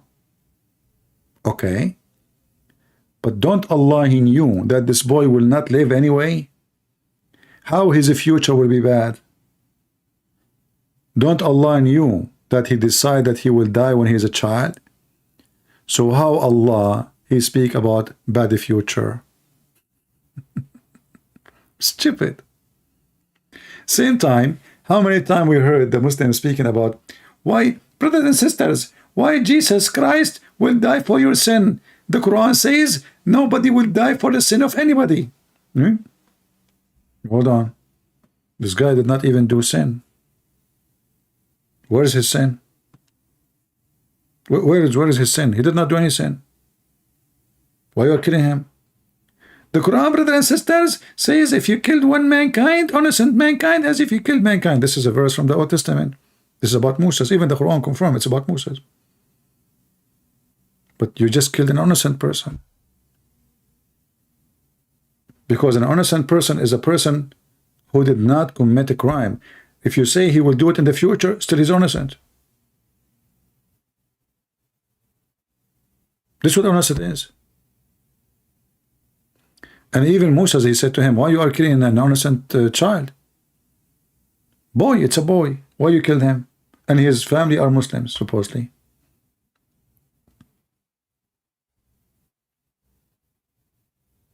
So Islam is a stupid religion. In one hand, they claim that Allah, he knew the future, but don't Allah, he knew that the kid will be killed and he have no future? If there's a future to come, he will be bad in the future. that is a clear contradiction, because if we kill the kid, he have no future to be bad anyway. So how you saw a future which will never happen?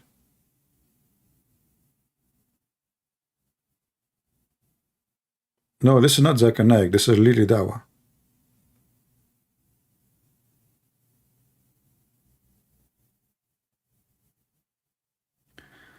Servant girl, she says, when you are people of the book, you are not easily fooled by a counterfeit. Yeah, exactly. When you are people, we have a book. We have a book. That's why even the Quran call us. I mean, those stupid Muhammadan, they call us. They say our book is corrupted, and yet they call us people of the book. It's like calling Sam Shamoun the guy with the hair. I mean, the guy, he have no hair. If our book is corrupted, that's mean we are not people of the book. So why you are calling us people of the book if we don't have a book?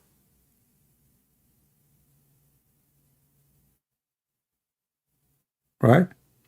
Anyway, I'm not going to stay longer, because I think I saw in the channel of brother Sam Shamoun, he's going to go live today, correct? Late? Is that correct? I saw that. So if you guys want to join his channel, let me check. Sam Shamoun.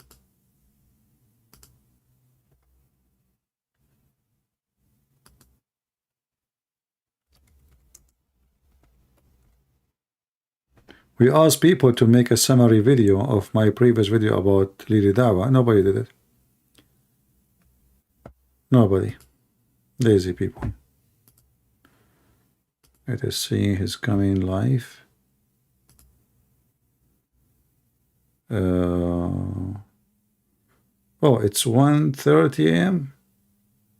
Not 12:30. 1:30. Man, you know, Sam Shamoun is going to stay late.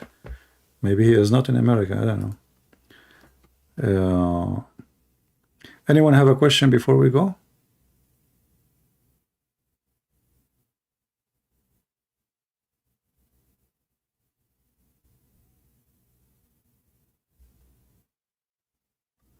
Yeah, always, as I say, you know, Quran as a book can be, you know, it can fool people who they are like high. And high, not necessarily taking drugs. You know, you are just very shallow, easy to be, I want to use the word lure, you know, easy to be lured, easy to be driven. They bring you a guy, he have a nice voice singing the Quran. What about we hear the same verse by a guy who don't have a good voice? And you will see the Quran is not what they claim. When you bring somebody who have a nice voice, whatever he's saying is going to be nice. So they try to fool you in many ways. They try to show you that we have a nice tradition, family tradition. In fact, in Islam, there's no family. You saw a family based in many multi-marriage is already broken. I mean, if you only and your wife, and you have only children from one woman, even if they are from one woman and one father, the children, they might have a big problems between them, jealousy, problems, inheritance, correct? I mean, he is your brother only from your father and your mother. Still, you might have a problem with him. So imagine when each one of them is from different wife. The family is already broken. I remember once when I was a kid, I went to a Muslim kid house who was meeting in school. He come to my house, I go to his house. When I was there, he said to his brother, he said, if your mother, I said, well, stupid, why you are saying that? How you say that to your mother? Isn't he your brother? He said, no, he is from the wife of my dad. They hate each other. The wives, each one of them, she tried to take money as much as she can from the husband. And sometimes even if things go good for their benefit, they gang against the husband. So they keep asking for money, furniture, so he will not marry a new woman and he will not divorce one of them. Because the second a Muslim man, he get rich, he replace one of his wives. He got something new, fresh, young. So Islamic family is extremely broken. If you go in the Middle East, you will find that the Arab Christians, they make between 25 to 40% of the university students, but they are not even 10% or 20% in the best scenario. But they are the majority of doctors, engineers, lawyers, because Muslims, they just make kids, babies, and marry. And again, you know, and when you are like a kid, when you start like in your 9, 10, they send you to work as a mechanic or in a grocery store or in the flea market or clean shoes. Christian kids, they go to school, they take care of their kids, they go to university, etc. So there is a huge difference because the family is broken. Can you make a questionnaire how to begin debate with Muslims? You know, I don't learn from what I do. Every person is different. Every person is different. So if you think you can make a questionnaire goes for everybody, I believe this is wrong. It's like a doctor. He have a medicine like Muhammad. Muhammad, he says necklace seed is for everything, you know, except death. Do you want to practice such a medicine? That anyone come to you, you give him necklace seed? That is not smart. So you need first to see what make this person believe, listen to him carefully, and then give him the seed which fit with what he just said, not your questionnaire. You know what I mean? Everyone have his own different intelligence, different background, different education, and different ages. We cannot give questions to everybody in the same way. So the first step is listen carefully what the Abdul is saying and get him busted from what he said. Like if you go and watch all my videos, the Muslim, he called me, he says something, I get him busted from what he said, not from what I say. However, in order to do that, you have to have education in the topic. If you have no education and he is a game player, he can, you know, go around it, and maybe even you will find yourself in trouble. You know, like today I saw somebody asking a Muslim about the satanic verses. He said to him, do you have any proof, any authentic hadith about satanic verses? Yeah, we have. They have a Quran. The Quran says, but the guy who was speaking, he did not know how to say. He said, I know I don't, but no, we do. We have the most authentic, according to Muslim, the Quran. When Allah, he says he will take whatever shaitan throw in the mouth of Muhammad, then what is the proof you are asking for? He will take whatever shaitan he throw already. If Allah is taking off something is not there, that means the verse is stupid. You know what I mean? So when they ask you what is the proof that Muhammad received satanic verses, the Quran.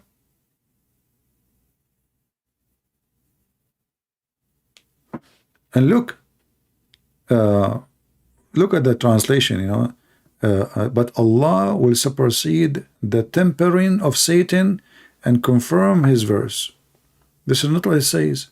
That's false. It says Allah, he will take away. You change the translator, you will see different meaning. Totally different Quran. And this is another issue. The Muhammadan, they play games and they show you a translation which is not accurate. Read with me carefully. Not a single messenger, never even one, a prophet before you, but when he recite what? Revelation, or narrated or spoke, Satan throw some falsehood between two brackets in it, but Allah abolish it. Abolish what? What shaitan he throw in. Okay. So you are asking me for a proof that shaitan he throw? It says in front of you. Are you with me? Do you understand? So the Muslim now, he want to make it supposedly hard for you. Do you have any authentic hadith to prove the story? The Quran, it's in front of you. Allah will take what? Will take what shaitan he throw. So if shaitan did not throw, Allah do not even need to make the verse. And by the way, there's no proof that this verse itself is not made by shaitan, because if shaitan he was able to make it once, throw satanic verses in the mouth of Muhammad, shaitan he can make it again and again and again. Especially we have many hadith confirming that Muhammad was bewitched, misled, controlled, commanded by the devil. So the Muhammadan always, they will play game with you, depend on your education. How much if you speak Arabic is a different story. Number one reason actually they don't dare to call me because I person who speak Arabic. That make them very much intimidated, and then they notice how much you know. That will make them make poo-poo in their pant. It's not only he speak Arabic. We cannot tell him, you know, when Mimi Hijab was debating David Wood, he said, you do not know Arabic, you do not know Hebrew. Allah, Elijah mean God with us. He's making mockery. Suddenly Mimi Hijab he speak Hebrew now.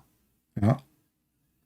So always they will try to put you down. Oh, you don't speak Arabic. Oh, you do not know. Oh, this is a wrong translation. They themselves they will say this is a wrong translation just to deceive you.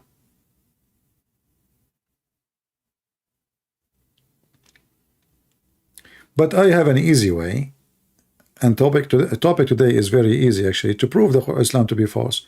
Let us say you are a person who have no knowledge, and the Muslim they say, ask any Muslim, is the Kaaba is the most holy place for Allah? He will say yes.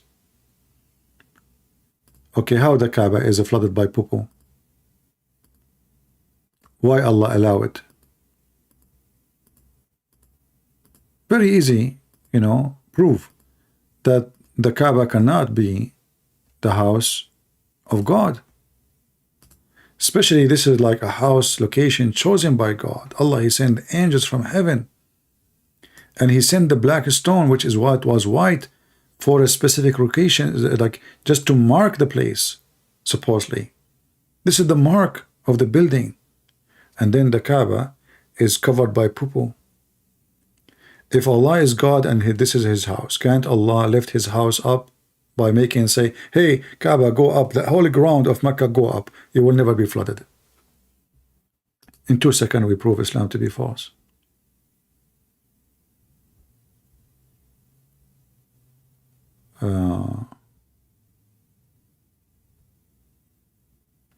Yeah, you know, hadith about Muhammad, he speak to the rocks, yeah. And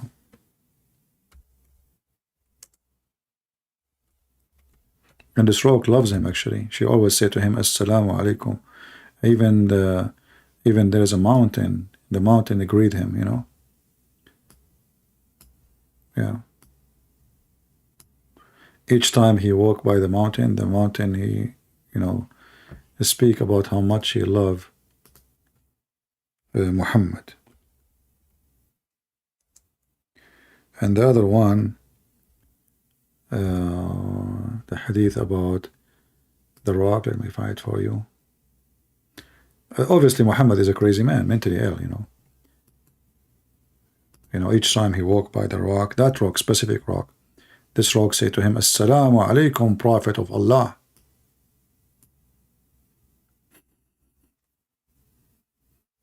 All right? As you see, all those hadith, they are sahih, they are authentic. Mental. There's tons of proofs, stories proving that Muhammad is mental. You know, everybody knows that people who have a mental illness, you see, when we speak about mental illness, we are not putting people down, because it can happen to you, it can happen to me, it can happen to anyone. So maybe you are lucky you don't have that, you know, but we are not putting a person down. But this is telling us there is something wrong with this person. I mean, okay, you are a messenger of Allah. Allah send you. Why only Muhammad he hear the rock saying to him, Assalamu alaikum? You tell me. Give me even what the benefit of this. And yet the people, they keep saying to Muhammad, why you don't have a miracle? Well, this is a miracle, this is true. Muhammad almost dead, and the Arab keeps saying to him, according to the Quran, why yet not a sign? One sign. So if a rock speaking to me, well, let everybody hear the rock. Walk by the rock and let the rock say, Assalamu alaikum Muhammad, Prophet of Allah. That's it. You have a stones even talking. You know? Muhammad, he converted the trees into Islam. The trees, they convert to Islam. Muhammad, he ordered the trees to come so they can put him in the shade while he's doing poo-poo. Why? He was doing it for 10 hours. I mean, you sit in the shade of a tree, and okay, how long is going to be there doing poo-poo? Because the shade of the tree will not change in 2 seconds, or even 10 minutes, or even 15 minutes. All those stories, we cannot find them in the Quran. Did you ask yourself why? How come in the Quran we find that Jesus made the blind see, he made the one who cannot walk, he can heal the leper, he can resurrect people from death, he can make from the mud a bird, all the miracles of Jesus in the Quran, but we cannot find the miracles of Muhammad in the Quran. We find them in stories here and there. And then when Muhammad, he come with the stories which not only doesn't make sense, it's stupid, like the story of Moses chasing the thief, which is a rock, you know, who stole his clothing, which is true. When I was in the Middle East once, actually, I remember once, that's why I don't have money. Guys, help me, please. The stone took my wallet. You know, please, guys, help, please. I was in the, you know, in the desert, and I put my clothes on the rock, and then when I turned my back, because I was going to take a shower, you know, in the desert, brother, and then I turned my back and I found the stone. She carried the stone, and she carried the wallet and my clothes and run with them. Okay? And then the reason for that, Allah want to prove that I don't have hernia. Look at this. The Jews, Moses is a shy person. This is a story of Muhammad, not my story. Read it. This is authentic. This is authentic. Any of those stories proven to us that Muhammad is mentally ill. So, you know, when the first time I did read this story, I was just a kid. And I was saying to myself, what the heck is that? You know what? And then the first thing come to my mind, the stone stole the cloth because Allah want to expose the penis of Moses, because the Jews accuse his penis to be sick. Wow. So Allah, he made the stone steal the wallet and the clothes of Moses. Moses, this is the plan of Allah. Smart. Moses now, he have to chase the stone. Stone is running. The stone keep going until the stone arrived to the middle of the town. Read carefully. So Moses run after it saying, "Oh stone, oh cloth, oh stone, my cloth." And then the children of Israel, Banu Israel, children of Israel, they had the chance to see his penis, brother. And they said, Subhanallah, Moses' penis is so good. And then the stone stopped. Allahu Akbar. So the stone keep running until it arrived to where all the Jews are, in the market. And now all the Jews, Jack Shalom, Netanyahu, Shalom alaikum. Oh, Moshe Habibi, your penis is so good, Moshe. Sorry, Moshe, we accuse you that your penis is not right. We thought your penis is going left, like broken or something. You put a glue on it, have hernia or sexual disease or something. Moshe, look at this, Subhanallah, Moshe Habibi, your penis is so wonderful. Can I touch it? Can I take a selfie with it, Moses? But the first thing you notice when I was a kid listening to the story or reading the story, nobody noticed that the stone is running. Nobody between all those people, including Moses, like, okay, a stone took your clothes. Moses, he is not even astonished how the stone is moving. He just is chasing the stone, and he's telling the stone, stop, stop, my clothes, stop. It looked like at that time, stones did do that. you will notice that the story is focusing in the penis of Moses, but nobody asked himself, how come those Jews, nobody, including Moses, nobody asked himself how in the world the stone is running without legs, and how the stone she can carry his clothes. I mean, let us say the stone is round and it's running. That means that the clothes will fall down. How the stone is running? I will go with you. Maybe it can go round.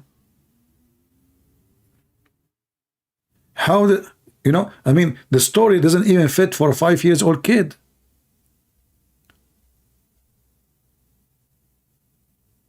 The second day after I saw this story in the school, I put my hand up. The teacher, he was, you know, wearing a amama. He said, listen, Christian boy, if you don't stop harassing me, I will tell the principal. I will ask them to ask your parents to teach you how to behave. I said, sir, I have a question. He said, you are a Christian, you should not be even in my classroom now. This is a religion, you know, why you, because this class is for the Muslims, you know. But I said to learn. Said to learn and love. So he said, you should not be here. But in the beginning, they thought, if you let a Christian kid with us, you know, we can convert him, you know, but I'm not the fool. So they thought that would work for their benefit. Like, I will learn about Islam and slowly, you know, one day I say Shahada, you know, here we go, I become Abdul. Yeah. So listen, Christian, you know, and then the student, they said to him, sir, why you cannot answer his question? You know, the kids, they are kids, you know, they are taking my side. You can't answer his question. You cannot. Are you serious? You can't answer his question? Answer him, you know. You just told him he's a boy, you know, we are boys, answer us, you know, he would go ask. And then the teacher, you know, I asked him, I said, okay, what the question? I said, okay, well, how come nobody noticed that the stone is moving in this story? He said to me, first, where do you get this story from? Because in our book, you know, we are kids, we don't have this story. So I have a book with me. I took it from the back and I put it in the front of him. He said, this book is not for your age, okay? You should not have this book. I'm going to take it. I said, no, this is my dad book. I will tell him you took it. So he gave it back to me. He said, don't bring it here again. And don't read from it. He got so upset. He have his umbrella, you know, those are long umbrella, and he start like waving the umbrella in front of me. He said, I swear by Allah, I will use this umbrella with you if you come and bring me any question from this book. The question you can give me is only from the textbooks which is given by the school.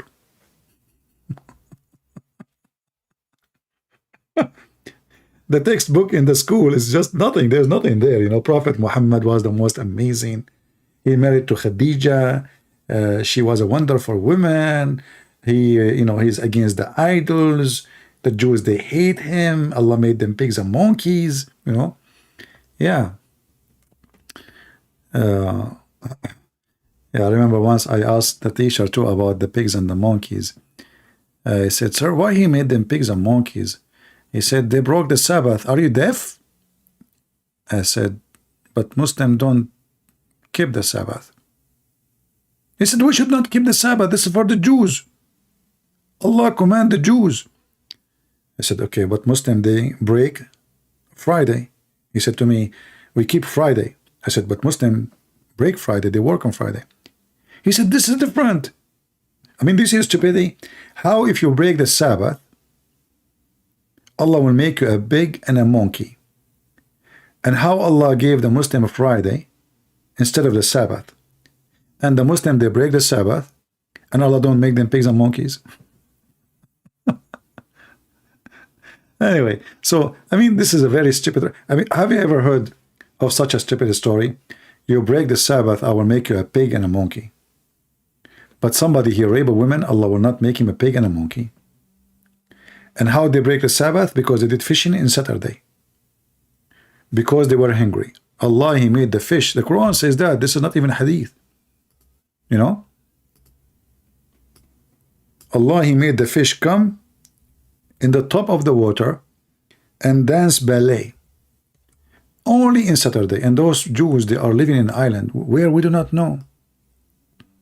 I never heard of a Jews living in an island. Anyway. So the you know, those people, they want to eat, they have kids, and they don't know what to do. So Allah, He told them, don't break the Sabbath, but He, like in purpose, He make the Sabbath, He makes, sorry, the fish come only. And even this is their story. Even the Muslim, they say, this is what happened.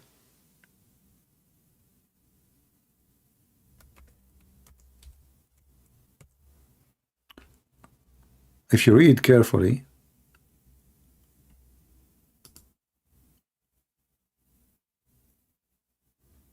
this is one verse speaking about how Allah made them pigs and monkeys. And there's other verse.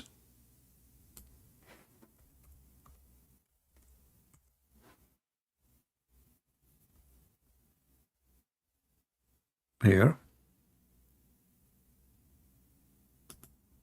Chapter 7, verse number 163.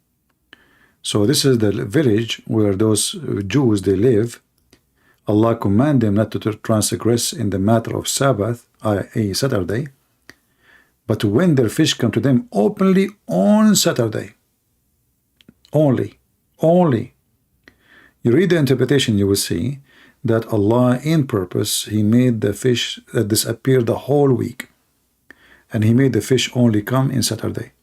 And the fish jump in the top of the water and they say, we are here. Those people, they get hungry. They want to feed their kids. That's what they do for a living. So they decide to fish in Saturday. Allah, He made them pigs and monkeys because they fish in Saturday. Do you see how nice the story? And then the Muslim, they say to you, Islam is about science. Right? By the way, if you don't believe me, you can go and read the interpretation, chapter 7, verse 164. Maybe I'm not telling you the truth. Allah, He made the fish only come in Saturday. Only. How? And in the same time, Allah, He forbid the Muslim from eating pork. But if you are hungry, Allah is all merciful. Okay, those Jews are hungry. They want to eat on Saturday. They want to fish on Saturday. No, Allah isn't merciful. He made them pigs and monkeys. Very stupid religion, very stupid logic, fairy tale stories. Pigs and monkeys, you know.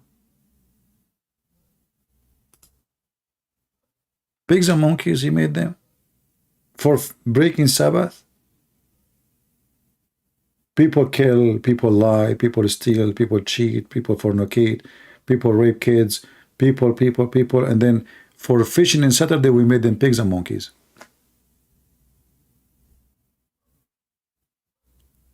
And then you go and read the interpretation, and then you will find that it's really hilarious.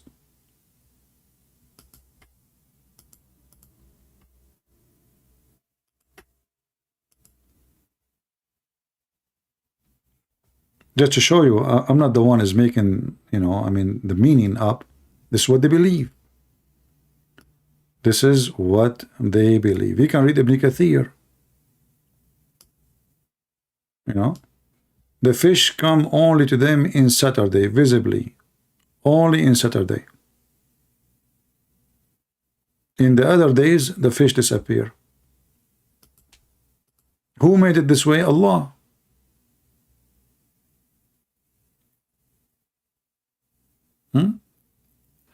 And the funny is, look what it says, that the fish, their fish, would come to them on the day of their Sabbath, floating at the surface, like catch me, visible at the surface of the water. But on the day they don't observe the Sabbath, when they would not consider the Sabbath, that day the fish, it goes. And this was trial from Allah. Do you see? And this is how Allah, He proved their wickedness, by making them dying from hunger, making the fish floating in the top of the water only in Saturday. We have a Muslim saying, okay, CP worshippers, okay, my friend, black stone kisser, don't forget to kiss the black stone. The Prophet, he says, touching the black stone and the Yemeni corner erases your sin. So your sin is erased already. By touch. Did you touch them or not yet? I hope so. Don't be confused between the black stone and your wife private part, because both they look the same.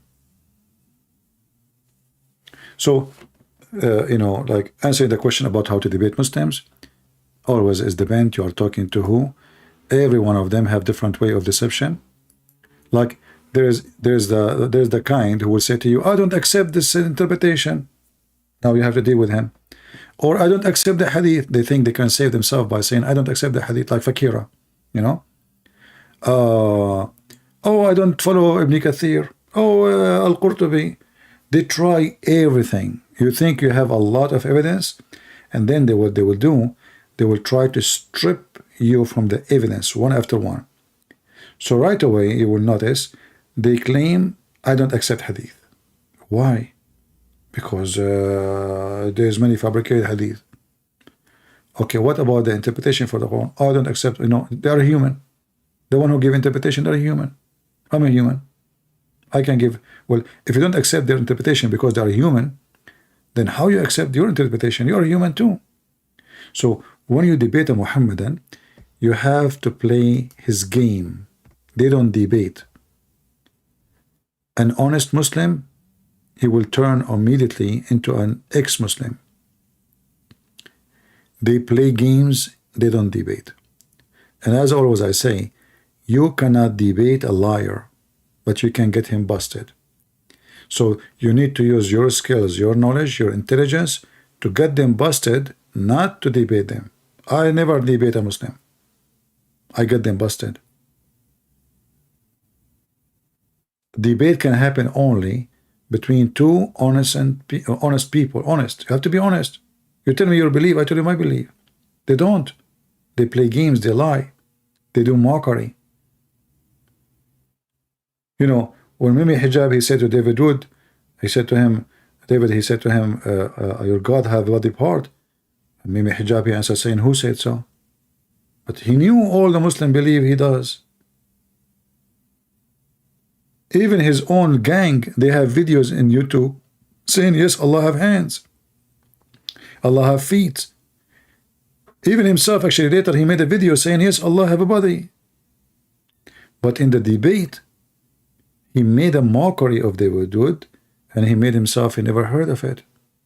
So those kind of people you have to be ready and to treat them with mockery. You see, Muslims are different from others. When they make a mockery of you, they are testing your water to see how weak you are. If you make a mockery back, they will notice that you are not the one they can play with. They try different. They turn into victims. You know? Like, oh, you are not talking like a Christian. Is that what Jesus taught you? A second ago, he was making mockery of you.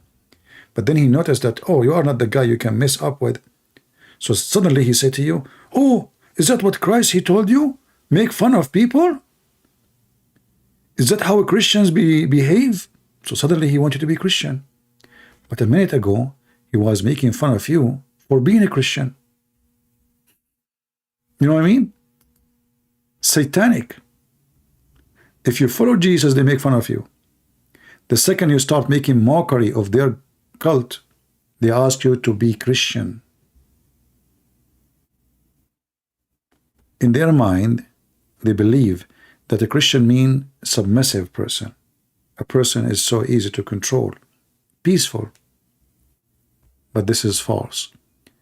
We are peaceful with those who love peace. And the peace have stages. We Christians, when time to go to war, we went to war to defend ourselves. When time the war is debate, we debate. When time the war is fighting the devil, we fight the devil. When time the war is to fight our temptation, we fight. This is all is war. It's the stages of war. Every place, every occasion have a reaction for it. So somebody come into my house to attack me, yes, I'm a Christian, I'm peaceful, but then I will defend. I will make you shish kebab. Not only I will defend. Don't think because I'm a Christian, oh, Jesus, he said, if you hit you in your right cheek, give him the other one. Well, Jesus was saying, follow the law. Don't be an evil. Don't fight evil by evil. If I defend myself, I'm not being evil. The Messiah himself, he says, the one who don't have a sword, go on by one. So they have an idea that you are, as a Christian, you are weak because you are peaceful. And they take advantage of that. That's why when they speak to me, they say, oh, this is not how Christians behave. And even some Christians, because they have understood Christianity wrong, they think Christianity is giving hugs and kisses to people. That's absolutely false. All the life of the Messiah in this earth was a struggle with the hypocrite, with the liars, and he called them hypocrite. He called them Satans. He called them, evildoers. He called them sons of serpent. I mean, what more than this? Evil generation. But the false one of us who tried to paint Christianity as a pinky religion, pink, like these days, like the liberals, in one hand the liberals, they say like Joe Biden, he claimed to be Christian. He have a Bible, he go to church, but he support homosexuality, etc.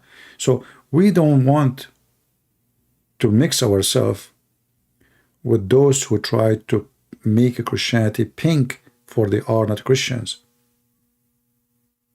The Messiah even forbid us from taking an oath, either yea, yea, or nay, nay.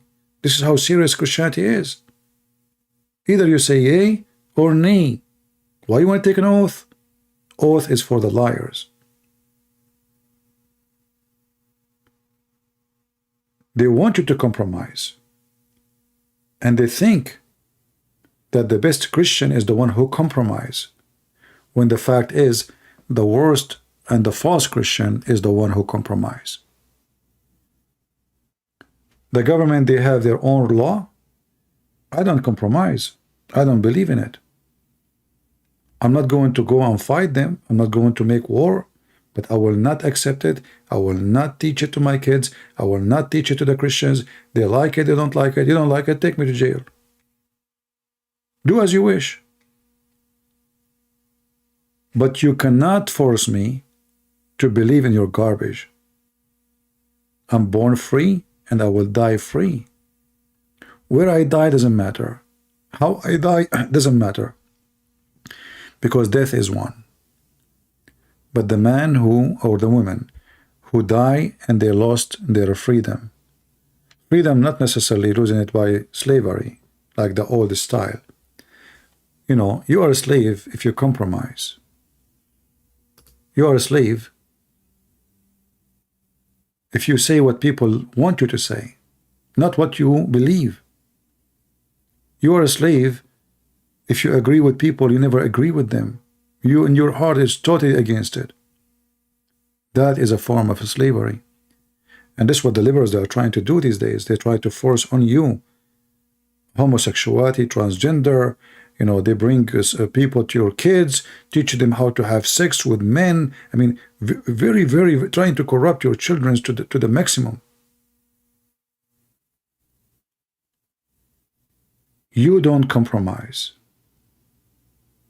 The second you compromise, the Messiah will say to you, depart away from me, I do not know you. You will see many, they claim to be priests, but they don't dare even to speak about such a topic because they are corrupt, because they are fraud, because they are doing business. The Bible is our constitution before the government constitution. I follow the Messiah. I don't follow Joe Biden. I don't break the law. But that does not mean I will worship your law.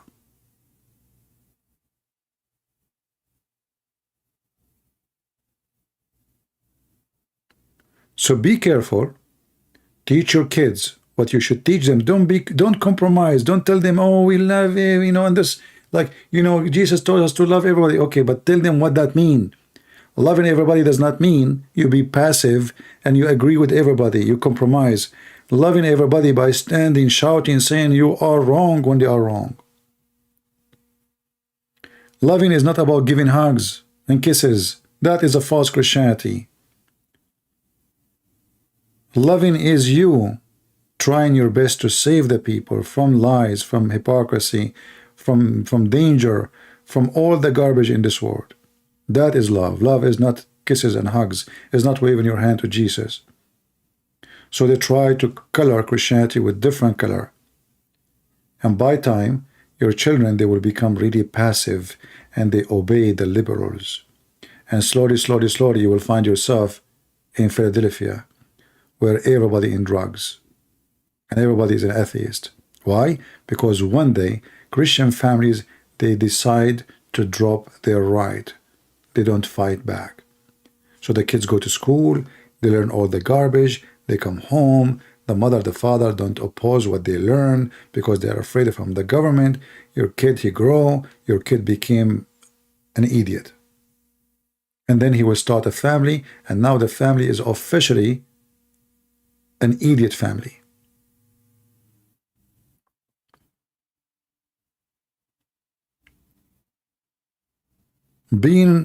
Following the teaching of the Lord will protect you from drugs, will protect you even from sexual diseases, will protect you from everything bad.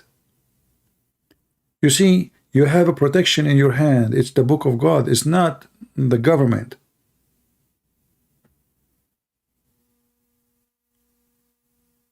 How you do bad things, how you end doing drugs, how you end being shot in a nightclub, how you end, all of this because you are not doing the right thing. If you don't associate with the wrong people, you will not be there. You go wearing short skirt in the size of it is ½ inch, and then you stay at the nightclub until 3 a.m. in the morning, and then a rapist, he wait for you outside, and then he rape you, or maybe even he kill you, and then what you would do? You blame who? You've been in the wrong place, wrong time, wearing the wrong clothes. I'm not saying I am blaming you, but you have to blame yourself. The rapist is there, always is there, always there is a rapist. Always there is a rapist somewhere. Always there's a criminal somewhere. But when you give them the opportunity, you become a victim.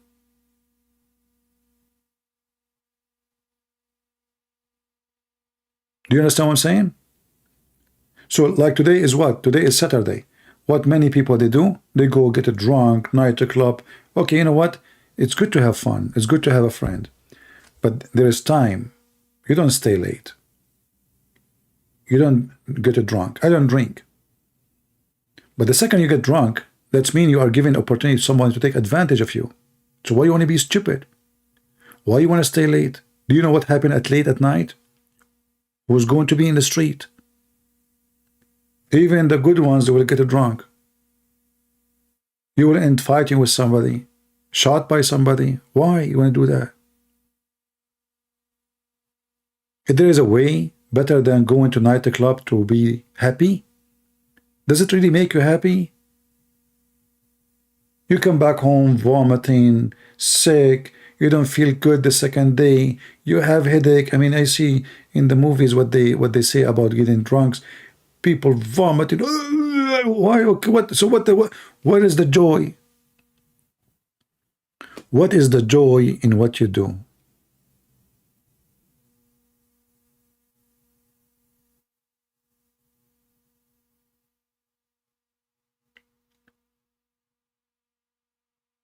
So always you have to be vigilant. You have to oppose compromising with everything have to do with you, your family, and your future. The second you start compromising, you are a slave.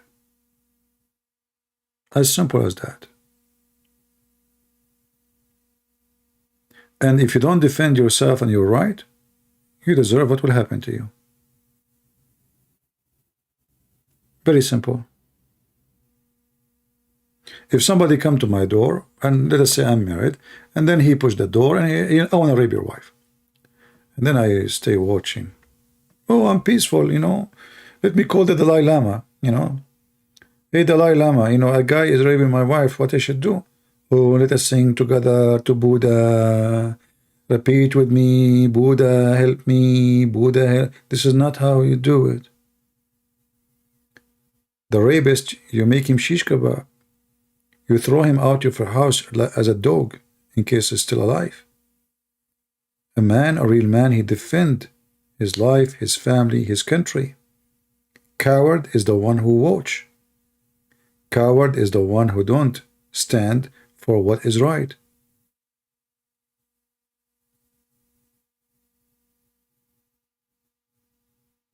Don't be like those hippie Sadhguru. I mean, even those like Sadhguru, just try to make him angry and he will eat you alive. But when he speak with his people, we need to learn how to accept each other. Why, if somebody disagree with you, you get so angry. But the second you disagree with Sadhguru, he will eat you alive. He will throw you out of the hole.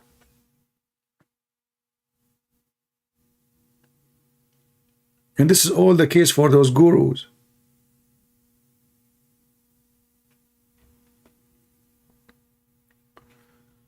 Anyway, I'm going to let you go because I think Sam Shamoun soon he will be live. And you feel free to join him. Actually, I will share his link. Oh, it says 67 minutes. I mean, is Sam Shamoun sure from the time? He will be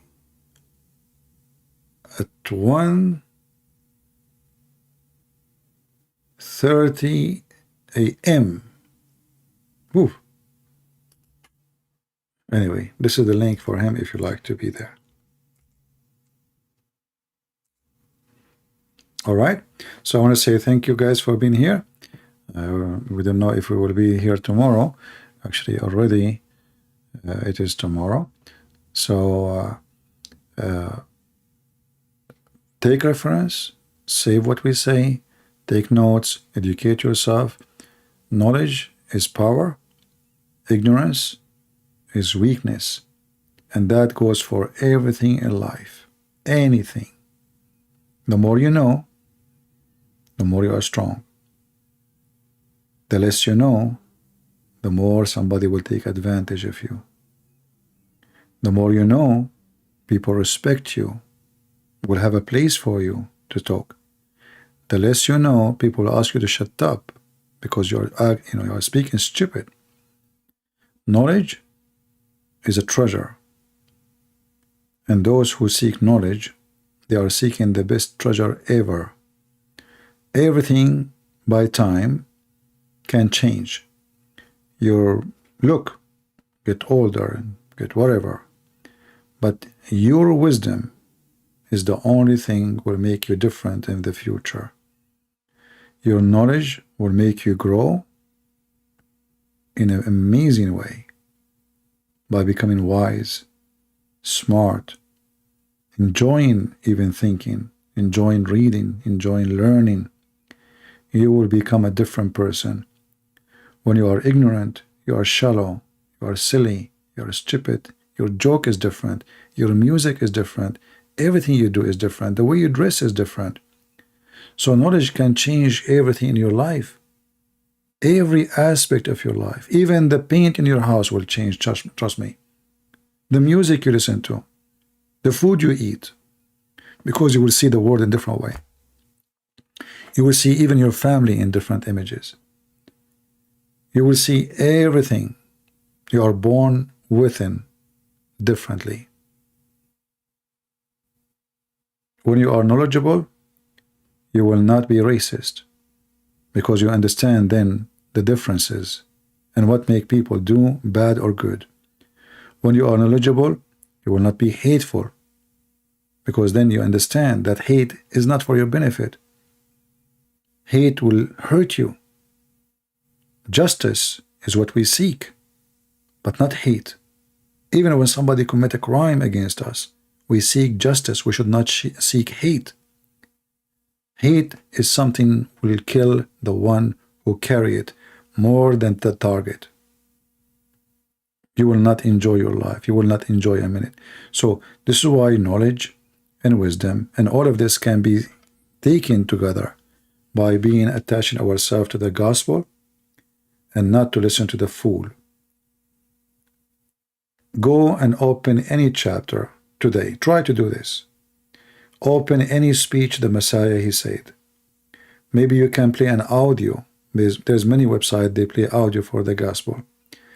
Close your eyes and try to see and try to understand and try to enjoy what Jesus said. And I will tell you how really you can even enjoy it better. Try to imagine yourself between those people who they are there. Like Jesus in the mount. Imagine yourself you are in the mount. Play the audio and imagine, try to see like what's happening there, the voices, the people, what they are saying, what they are doing when the Messiah is talking, and try to take what he say and see how that work in your life. And you know, I find that the most amazing thing about the words of the Messiah, that even though he said those things 2,000 years ago, even today we are in the time of they want to go to Mars. Cars are going in the street by themselves. There is no driver. Things is changing upside down. Still you can find what he said 2,000 years ago is something to you as a person. Yet every one of us have different age, different stage in life, different education, different languages, different color, but you will see the story speaking to you. And that what make the word of God the word of God. Is not poetry, is not eloquent of language.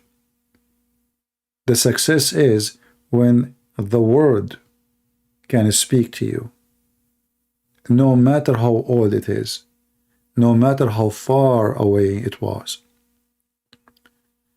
I challenge anyone to go and listen to any speech of the Messiah, and you tell me that you did not find him speaking about you. This is how we know what is from God, what's not. Not a stupid Quran. We need to sing it to make it sound nice. But the second we start reading the meaning, we get confused. It's so stupid, it's meaningless, in the same time teach us bad ethic. When the Messiah, he said, I am from above, you are from below. He meant what he said. However, we are from below, but if we follow the Messiah, we can be people of above. Because the Messiah, he hired the standard of his followers.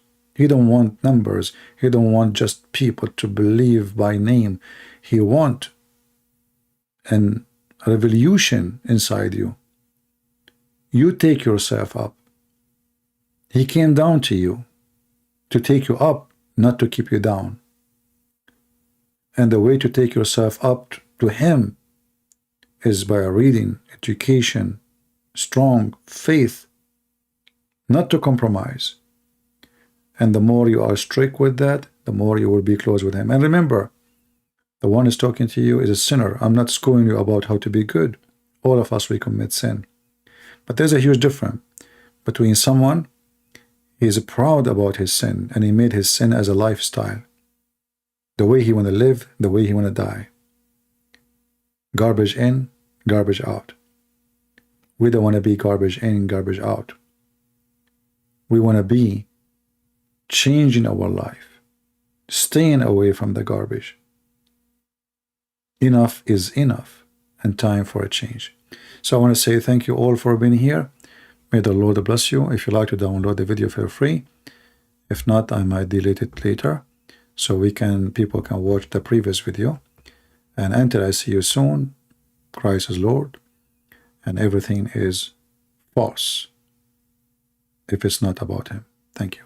Take care.